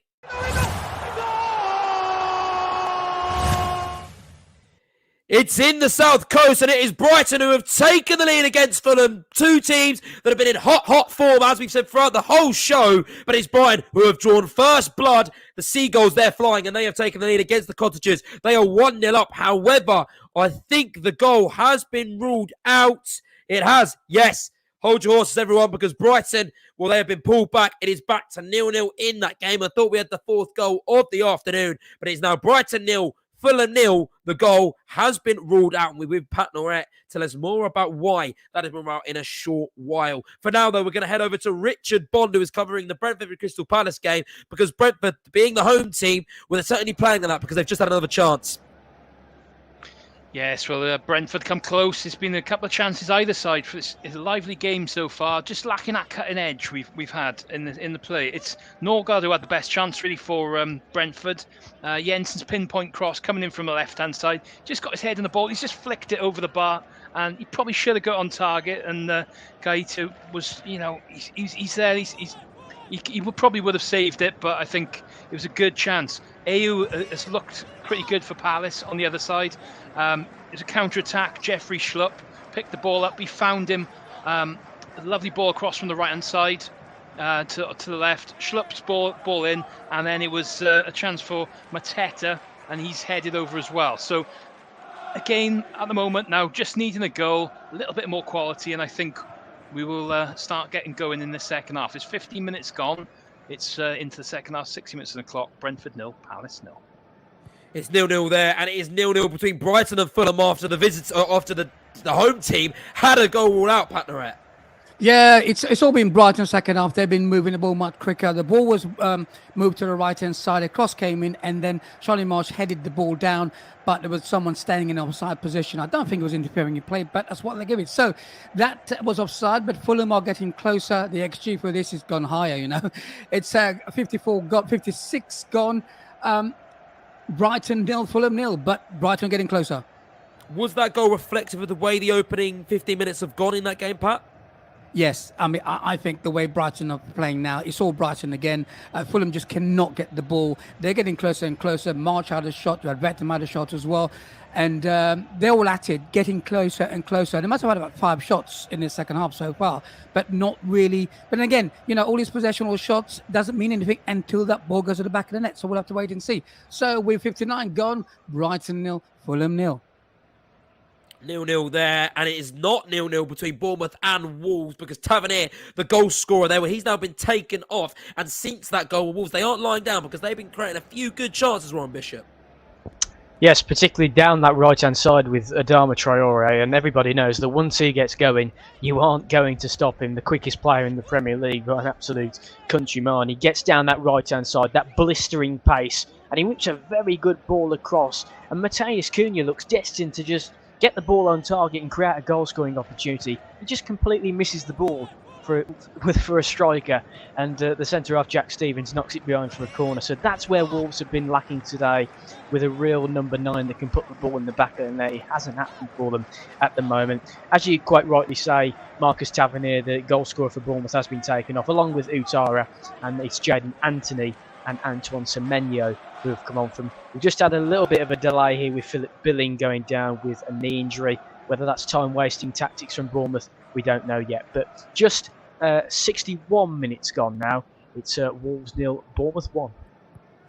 A recap then of all the Premier League scores. It's Brentford 0, Crystal Palace 0. It's Brighton 0, Fulham 0. It's Chelsea who are still trailing 1-0 against Southampton. It's Everton 0, Leeds 0. It's Nottingham Forest 0, Manchester City 1. And Wolves, well, they are losing 1-0 to Bournemouth. The only goal we've seen so far in the second half is the Marcus Tavernier at Bournemouth against Wolves. It's Wolves 0, Bournemouth 1 in that game, as I just mentioned. Around Europe then, as well, as we mentioned, there's not too many games going on at the moment. The only game that is live right now in Spain is Real Betis. They nicked a goal before half-time against Real Valladolid 2-1 in that game. And in the German Bundesliga, well, Bayern, they are still losing. They are now losing 3-1 to Borussia Mönchengladbach.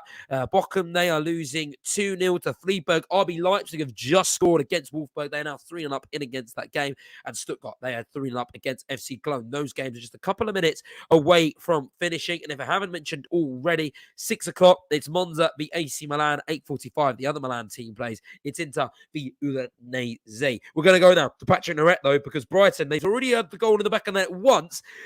It didn't count, but they're not resting on their laurels, are they? Because they just had another chance. No, they're at it again. The ball was lost right over the top, and then Charlie Moss got hold of it. 1v1 versus Bert Leonard. What does he do? He puts it to the left-hand side, and Leonard saves it. So they're knocking the door. I think next time you come to me, they would have scored. They're getting closer and closer, but 62 gone. Brighton 0, Fulham 0.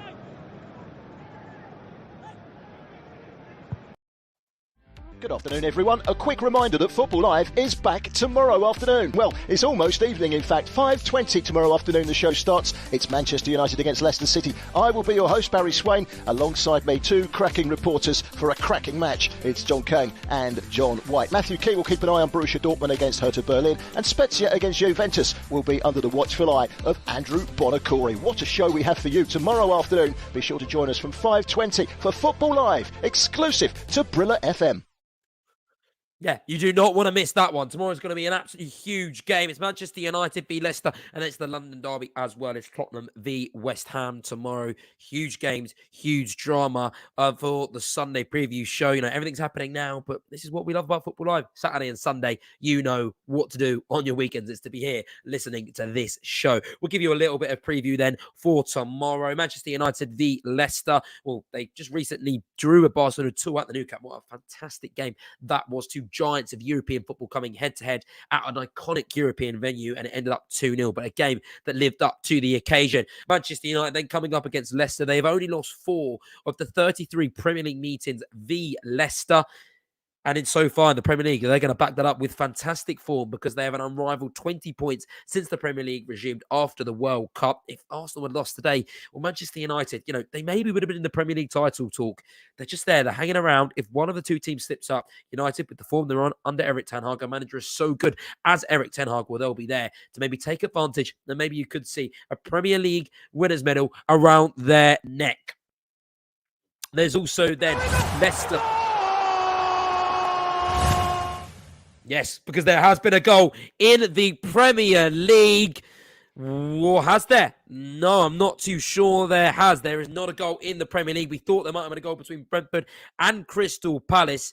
However, no, there is a goal. We have got a goal, not at Brentford v Crystal Palace, but at Everton v Leeds.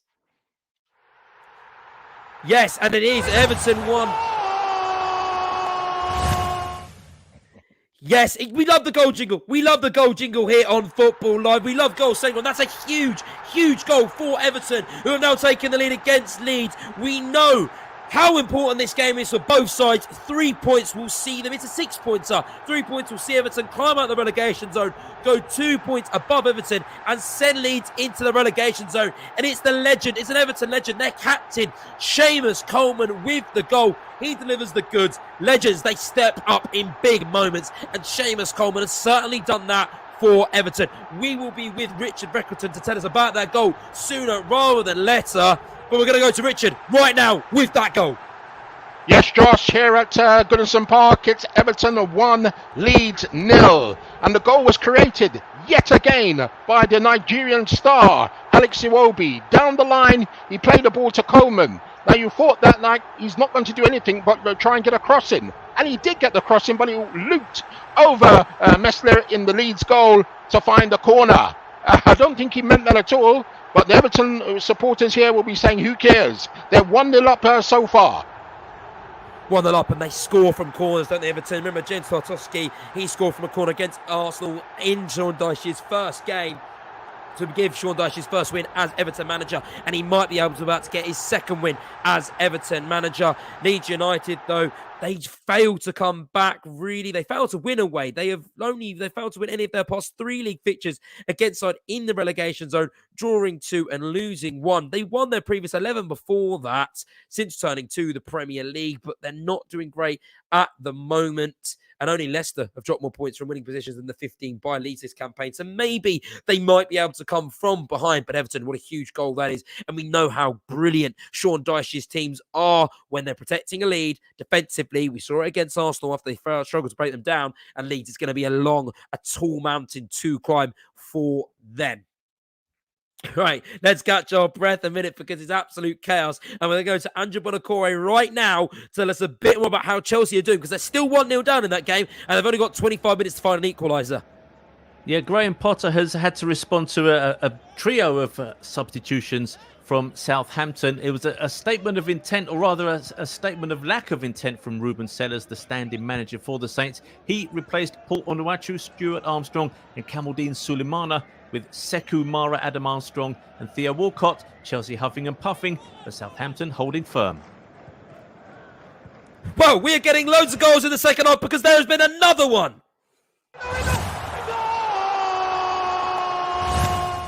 Palace have taken the lead against Brentford. All we have heard from our reporter in that game is Brentford dominating, knocking on the Palace defence. They weren't able to find a way through, and Palace have now found a way through the Brentford defence. They lead 1-0 in that game. A Palace team that has been in terrible form so far this season.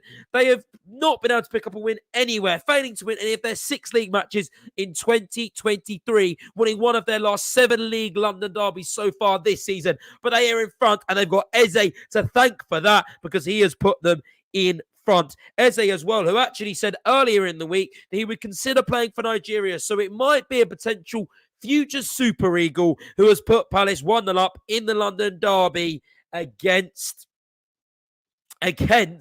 Brentford. What an incredible sequence of events we have had here on Football Live. Goals at Everton, goals at Palace. It's really hard to catch your breath. There's not been another goal at Manchester City, but they have come really close yet again to going 2-0 up. Absolutely incredible, Josh. Well, this game, some of the chances I've seen, the near misses. This one, Foden is driving at the Forest goal. He hits it. It bounces just before he spills it, Keylor Navas, right into the feet of Haaland. He just passed it into the net. Easiest goal of his life. But he hits the bar. Ball bounces, hits the bar. Ball comes up to him again. This is an open goal, by the way. And he just blazes it over the bar. I cannot believe he's not put that away, Erling Haaland. It seems like there's like a chaos around the Forest goal at the moment. They just can't score their easy chances at the moment, City.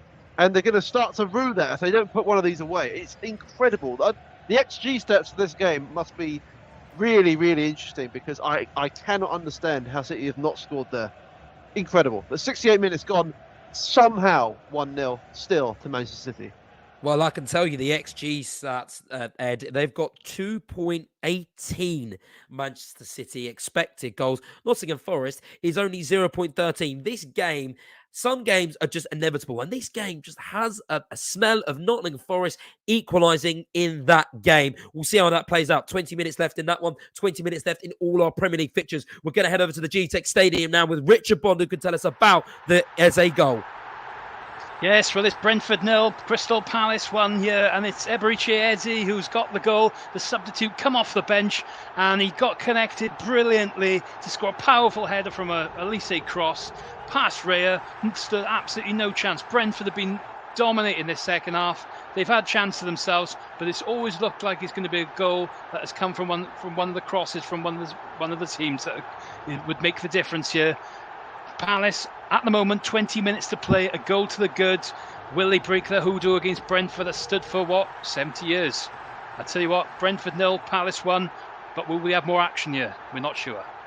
1957 was the last time Crystal Palace defeated Brentford. That was on Christmas Day in the 3rd Division South.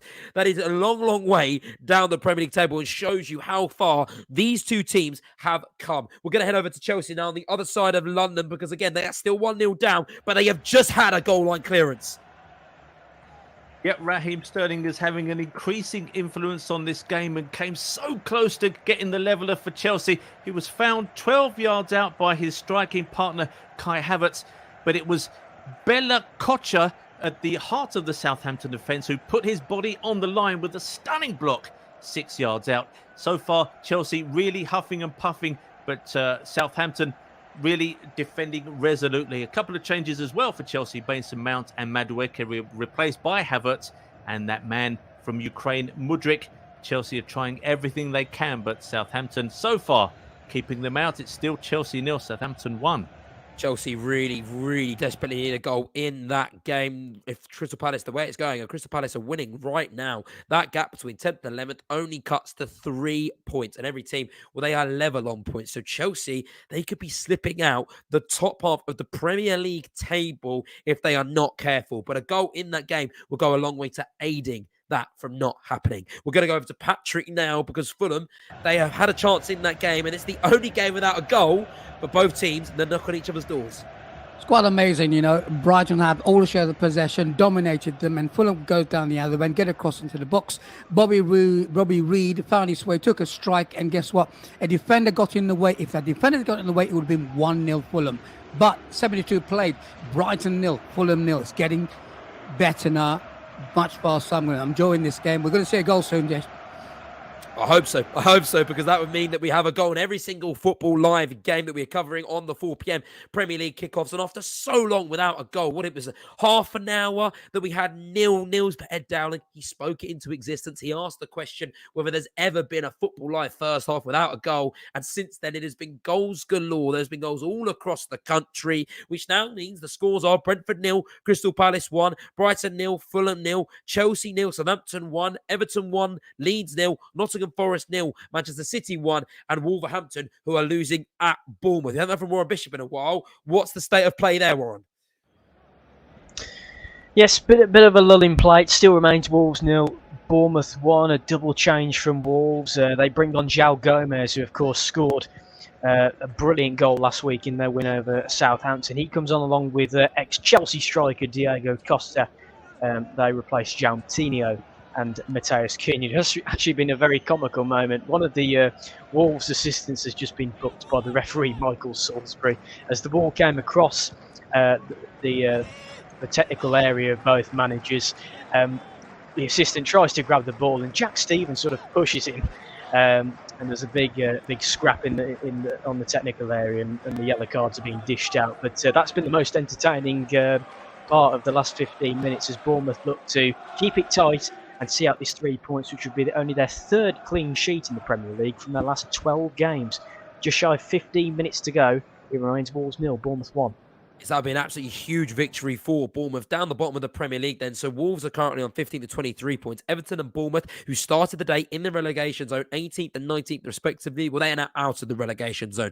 They are 16th and 17th on 21 points each. West Ham, who play tomorrow against Tottenham, they are 20th. They're 18th on 20 points. Leeds are 19th on 19 points. And then Southampton, who are currently winning at Chelsea, well, with the results and the way it's going, they're clawing themselves back into a fight. They'll only be 3 points off Bournemouth in 17th if they can manage to hold on to the 3 points at Chelsea. I said about West Ham who are 18th, and a win tomorrow will see them climb up to 15th, and they'll be ahead of Wolves on goal difference. They play Tottenham when it's a huge London derby. Always a fixture to look out for across the season because there's always drama, there's always passion, there's always something that happens. There's always a little bit vicious in that game. As for it though, well, Tottenham, they've lost just 2 of their last 10 Premier League games against West Ham, winning 5, drawing 3. When the teams previously met at the London Stadium, it was a 1-1 draw, a Soucek goal in that game. Tottenham's record last season, well, they've not been in great form, and actually, I mean, it's been well documented, and Antonio Conte was out in this game. Well, their record last season is the exact same as this point this season. So identical records. Really does show a lack of progress from Antonio Conte and his team. And while the Hammers, well, this game really seems like it could go only one way because they have lost 1. They've only won 1 of their last 11 away matches in the top flight. They've been in poor form all season, and their away form, well, really is a reason for that. We're going to go to Andrew Bonacore now because I'm getting news that there has been a really bad injury, I think, for Chelsea, Andrew. Yeah, it's their captain, Azpilicueta, who's in a great deal of pain, and the referee very quickly, thankfully, stopped play to allow him to have some treatment. It was a Southampton corner that he was trying to deal with, and he went in very bravely. He basically got kicked in the face and was surrounded immediately by Chelsea teammates. Thankfully, as I said, the referee stopped play and called. In fact, it looks like both trainers came on. So Azpilicueta is down at the moment, and the Southampton player Mara, who caught him in the face completely accidentally, of course. He looks a little bit upset as what he's done, but there seems to be some concern on the pitch at the moment. But we'll let you know if anything comes of that. But it still remains scoreline-wise. It's Chelsea 0, Southampton 1. We have a goal in the Premier League. Our only 0-0 fixture that we had left has a goal, and it's Brighton who have taken the advantage against Fulham. They already had the goal in the back of the net a few minutes ago, about 20 minutes ago now. That was Solly March. That goal was ruled out for offside, but with 13 minutes left to play in that game, they have taken the lead against Fulham, and it's a huge goal in terms of the European battle because it means there's a little bit of breathing space between Brighton and Fulham. Now Brighton will move to 39 points. 3 points off Fulham with 2 games in hand. And can't believe I'm about to say this, but they will move above Tottenham on goal difference. And then they'll move 2 points off Newcastle. However, though, the goal's been ruled out again. I can't believe what I'm saying. Brighton have had the ball in the back of the net once, ruled out, and it's happened again to them. Brighton, they were dreaming of maybe a Champions League finish, but with that goal ruled out, they move back to 36 points. That is absolutely devastating for Robert De Zerbi and the Seagulls faithful because it is now 0-0 in that game, and we are back to a goalless tie in that. I'm going to go to Patrick now, who can tell us about how they've had another goal ruled out. It's exactly the same as the last one. It was a cross on the right-hand side. It was Fankendo Bunakute, I hope I pronounced that correctly. And he took a shot, and someone else, he just went offside slightly. Oh, I don't know. It's one of those games. I think here's me saying, yeah, I can smell a goal, but I tell you what, Brighton are pushing for this, but again, offside, second one in the back of the net, offside. It's a similar one like the last one. We're now 78 gone, Brighton 0, Fulham 0, knocking at the door still. We need a goal. We need a goal, Patrick. Come on, you're absolutely killing me. 0-0 I'm helping you. Oh, please. The chances, though, there are chances, and there is drama in that game, and that's what we love. We love drama. Drama across the Premier League. It's currently Brentford 0, Crystal Palace 1. It's currently Chelsea 0, Southampton 1. Chelsea have only got 12 minutes to find an equaliser in that game, but they've also got an injury for Azpilicueta. It's Everton 1, Leeds 0. It's Nottingham Forest 0, Manchester City 1, and it's Wolves 0, Bournemouth 1. We're going to go to Ed Dowling now against Nottingham Forest because City, they've they've dominated this game. Their XG is through the roof, but there's a little bit of worry that Nottingham Forest can nick something in these last 10 minutes. Yeah, I'd be slightly concerned if I was a City fan at the moment. It has been complete domination, but there's only one goal. You know, they've had a myriad of chances which they should have put away, City. And I've seen this story happen a million times in the Premier League. If you don't take your chances, you will get punished. And this Forest team, they've just brought on Chris Wood, who, you know, he can snap up a chance when he gets one. I can see it. City need to consolidate this. They want to come away with all 3 points and stay in this title race. You know, Forest haven't really offered a lot, but we know it doesn't. It only takes one moment of madness, or one moment of complete quality to turn this around. But 79 minutes played, there's not going to be that much added time, I don't think. But we're still 1-0 here to City. But it's quite tense, Josh Bailey. It's quite tense indeed at the City ground. A need of quality there, especially, but there's an even greater need of quality at Stamford Bridge, because Chelsea, they've just had their captain injured and they are still losing to Southampton 1-0. Yeah, they're just waiting for play to resume. Azpilicueta is in a really bad way. The players came down to the side of the pitch, to the technical areas to have a drink while the medical staff were trying to get the Chelsea captain treated. But there's some really, really worried faces on the looks of the Chelsea players. Raheem Sterling holding just the arm of Ben Chilwell, just trying to understand what's happened to their captain. He is going to be stretchered off, but he's going to be taken off in the stretcher in a neck brace, just as a precautionary measure, I would assume. But we're still waiting for play to resume. We're going to be a bit later than the other games, I think, on this one, due to this serious injury to Azpilicueta. But once play resumes, Chelsea are going to have to batter that Southampton door to pieces if they're going to get back in this game. It's still Chelsea 0, Southampton 1. I was going to ask, Andrew, what do Chelsea need to do to get back in this game? Because 10 minutes isn't a lot of time.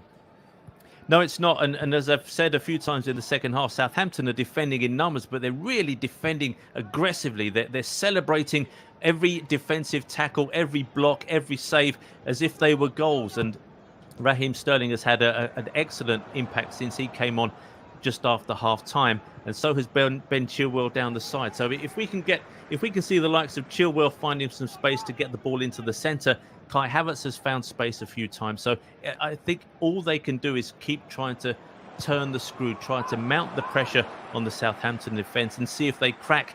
We're still waiting for play to resume, so we are going to go maybe as much as 7, 8, 9 minutes of added time, and that will just add the pressure on the Southampton defenders even more. So I think if Chelsea can keep on attacking, still trying to smash that door, eventually the Southampton defence might breach. But they're defending like players possessed at the moment at the heart of that Southampton defence. Every game is on a knife edge, and we have just had an equaliser at the City ground.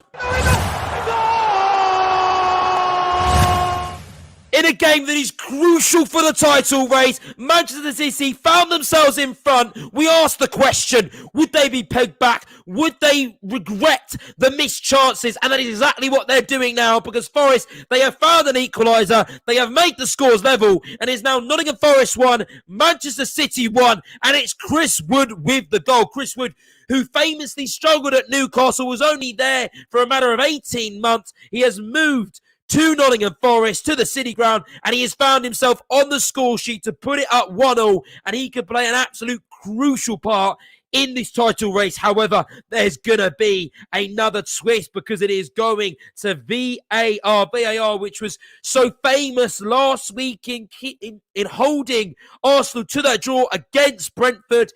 Lee Mason made the mistake. That goal shouldn't have counted then, but will this goal count now? It's Chris Wood with the goal, but it is at VAR check, and we will be with Ed Dowling as soon as we get any update on that goal. Chris Wood with the goal. Nottingham Forest 1, Manchester City 1, but it is going to VAR, and as soon as we find out if the goal stands, we will let you no, and it is very balancing on the knife, and this could be absolutely huge in terms of the title race. Don't let it down it. If this goal does count, this is going to be huge for Arsenal, and in their terms of winning the Premier League for the first time since 2003. And we're going to Ed Dowling now, who can tell us about the goal that is still not confirmed, but just tell us a bit about how it came about. Yeah, Josh, I mean, I think I'm calling everything into existence at the moment. I just said Chris Wood was brought on. I just said they needed a goal and that City, are susceptible to that. And it is Chris Wood who's passed it in at the back post. I'm just watching the replay here. It's certainly for an offside, I believe, at the start of the move. City are obviously really high up the field.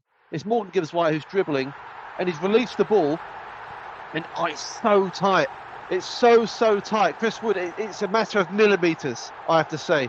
He's right at the back post. I believe it's Laporte who's potentially playing him either onside or offside, depending on the VAR perspective. But we'll have to see. We will have to see, and it is millimetres, but it's millimetres in Nottingham Forest's favour because the goal does count. It is 1-1 in that game, and this blows the title race wide open because now, as it stands, Manchester City, they dropped to 52 points. They're 2 points of Arsenal. Arsenal will have that game in hand. So if Arsenal were to win the game in hand, they have above City. Well, they will move 5 points clear at the summit of the Premier League table. We said how crucial the 3 points were for Arsenal today to get that last-minute winner that deflected cruelly off Emil Martinez. And if you're an Arsenal fan listening to this, which I imagine most of you are, you can celebrate because Manchester City, they are 1-0 against Nottingham Forest. It did count. Chris Wood with the goal, and how huge is that going to be? We're going to head back to Stamford Bridge now with Andrew Bonacori because I believe play is underway and has much changed since the injury.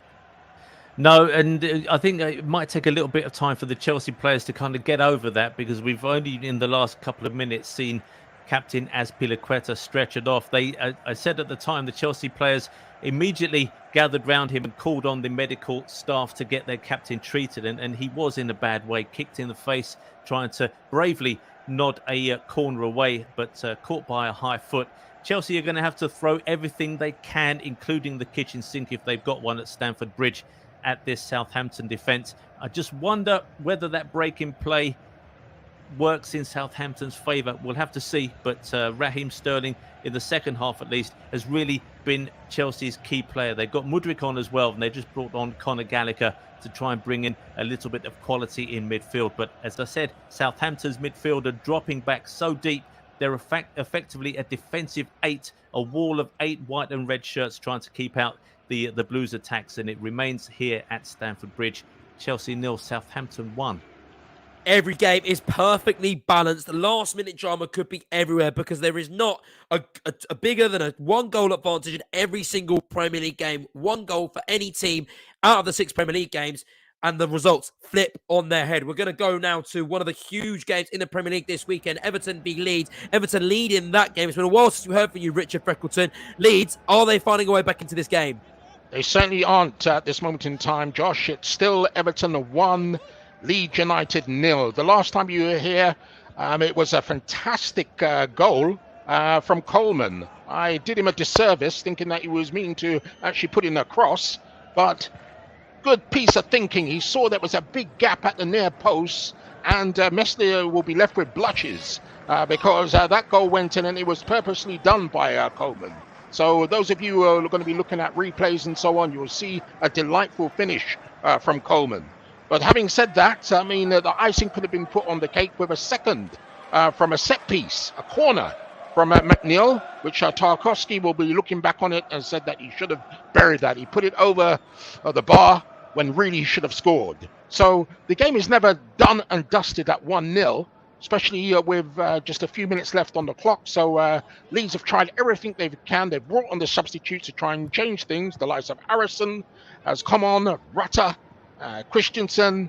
But so far, it's been a very quiet day at the office for the England goalkeeper, Pickford. So at this particular moment in time, it's still Everton 1, Leeds United 0.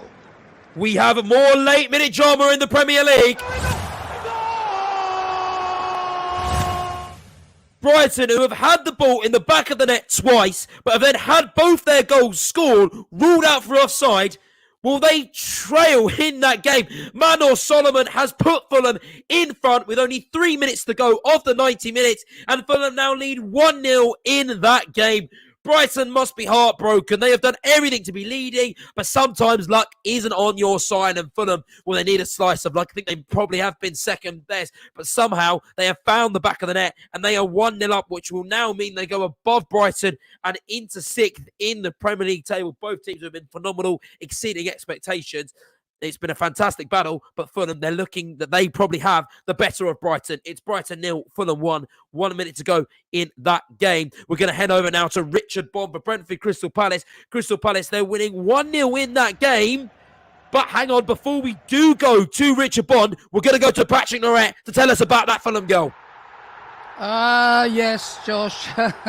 Football's a cruel game. You know, you can have all the possession you want, but if you don't put the ball at the back of the net, well, what can I say? It came from a counter-attack. Received the ball off to a swift counter-attack. Still with some work to do, right? This is Mano Solomon. He weaves, duck and weave. You know how they do, duck and weave defences. He did that, and he put a wonderful shot at the top of the right-hand corner. What a goal that was. What a counter-attack. With 89 gone, Brighton 0, Fulham 1. Yes, huge goal in terms of the Premier League. Chelsea, though, they need a goal at Southampton. They're putting the Saints under pressure, but they still haven't breached the defence. Not yet. This is absolutely fascinating, this final 10 or so minutes at Stamford Bridge. Chelsea have really thrown everything they can at Southampton. Southampton are trying to slow the game down, but you can't do that if you don't have the ball. And Mudryk, especially down the Chelsea left, has been scintillating, unbelievable pace at times, really terrorising the Southampton right-hand side of the defence. But so far, just a little bit of a lack of quality. He's not been able to get a decent ball in the box. But as the clock is ticking down, still quite a long way to go in this game because of that long injury break, because of Azpilicueta's medical treatment. But Southampton, when they do get on the ball, they're just trying to run down the clock. But Chelsea, they're having none of it. It's still Chelsea 0, Southampton 1. Time is on Chelsea's side, but time is not on Manchester City's side, because they are still 1-0 at Nottingham Forest, and they need a goal in terms of their title hopes. Yes, they do, Josh. Only a matter of minutes remain. And to be honest, the longer this game has gone on, I think Guardiola is going to be furious of his players. They've missed so many opportunities, so many. I've never seen so many big chances missed in one game from all sorts of players, and they've been punished. I will tell you, the Forest goal, that's the only chance they've really had this whole game. And of course, they've punished City. It's a massive goal for Forest. The crowd is really up on their feet now. The atmosphere is booming in the City ground at the moment. But for City, this is desperate stuff. And you feel today, if this score remains, this is going to be a momentous day in the title race. As City slip up after all their good work in the week. They slipped up here against Forest. Unless there's a late twist to the tail, Josh. But it's 1-1 here, 92 minutes played. Manchester City, they need a goal against Nottingham Forest. It's 1 to win that game. As just heard from Ed Dowling. Chelsea, they need a goal against Southampton. They are losing 1-0 against the Saints. Though lots of minutes probably going to be added on in that game.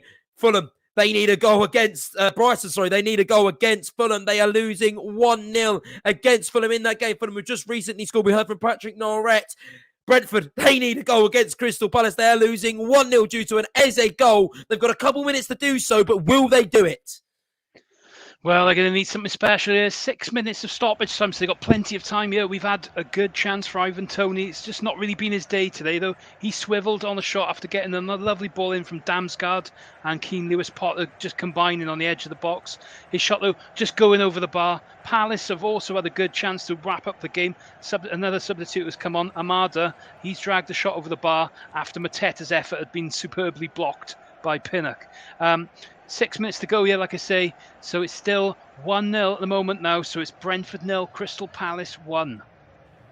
Yes, thank you, Richard. There have been 12 minutes added on of injury time at Stamford Bridge. So that's 12 minutes for Chelsea to get a goal. It is full time at Nottingham Forest against Manchester City. That is a huge result in terms of the Premier League. And we're going to go to Ed Dowling now to tell us all about it. Ed, there are many twists and turns in the Premier League title race, and I'm sure they're going to be until it ends in May, but this is definitely one of them. 2 massive points dropped to City today, and it's really, really poor. Definitely not the stuff of Champions Day. They're going to be so disappointed. They've dominated the game and all the possession in the world. As I said earlier, 20 minutes gone, they had 91% possession, and they've come away with a draw. That's the Premier League for you, and that's football. You have to take your chances.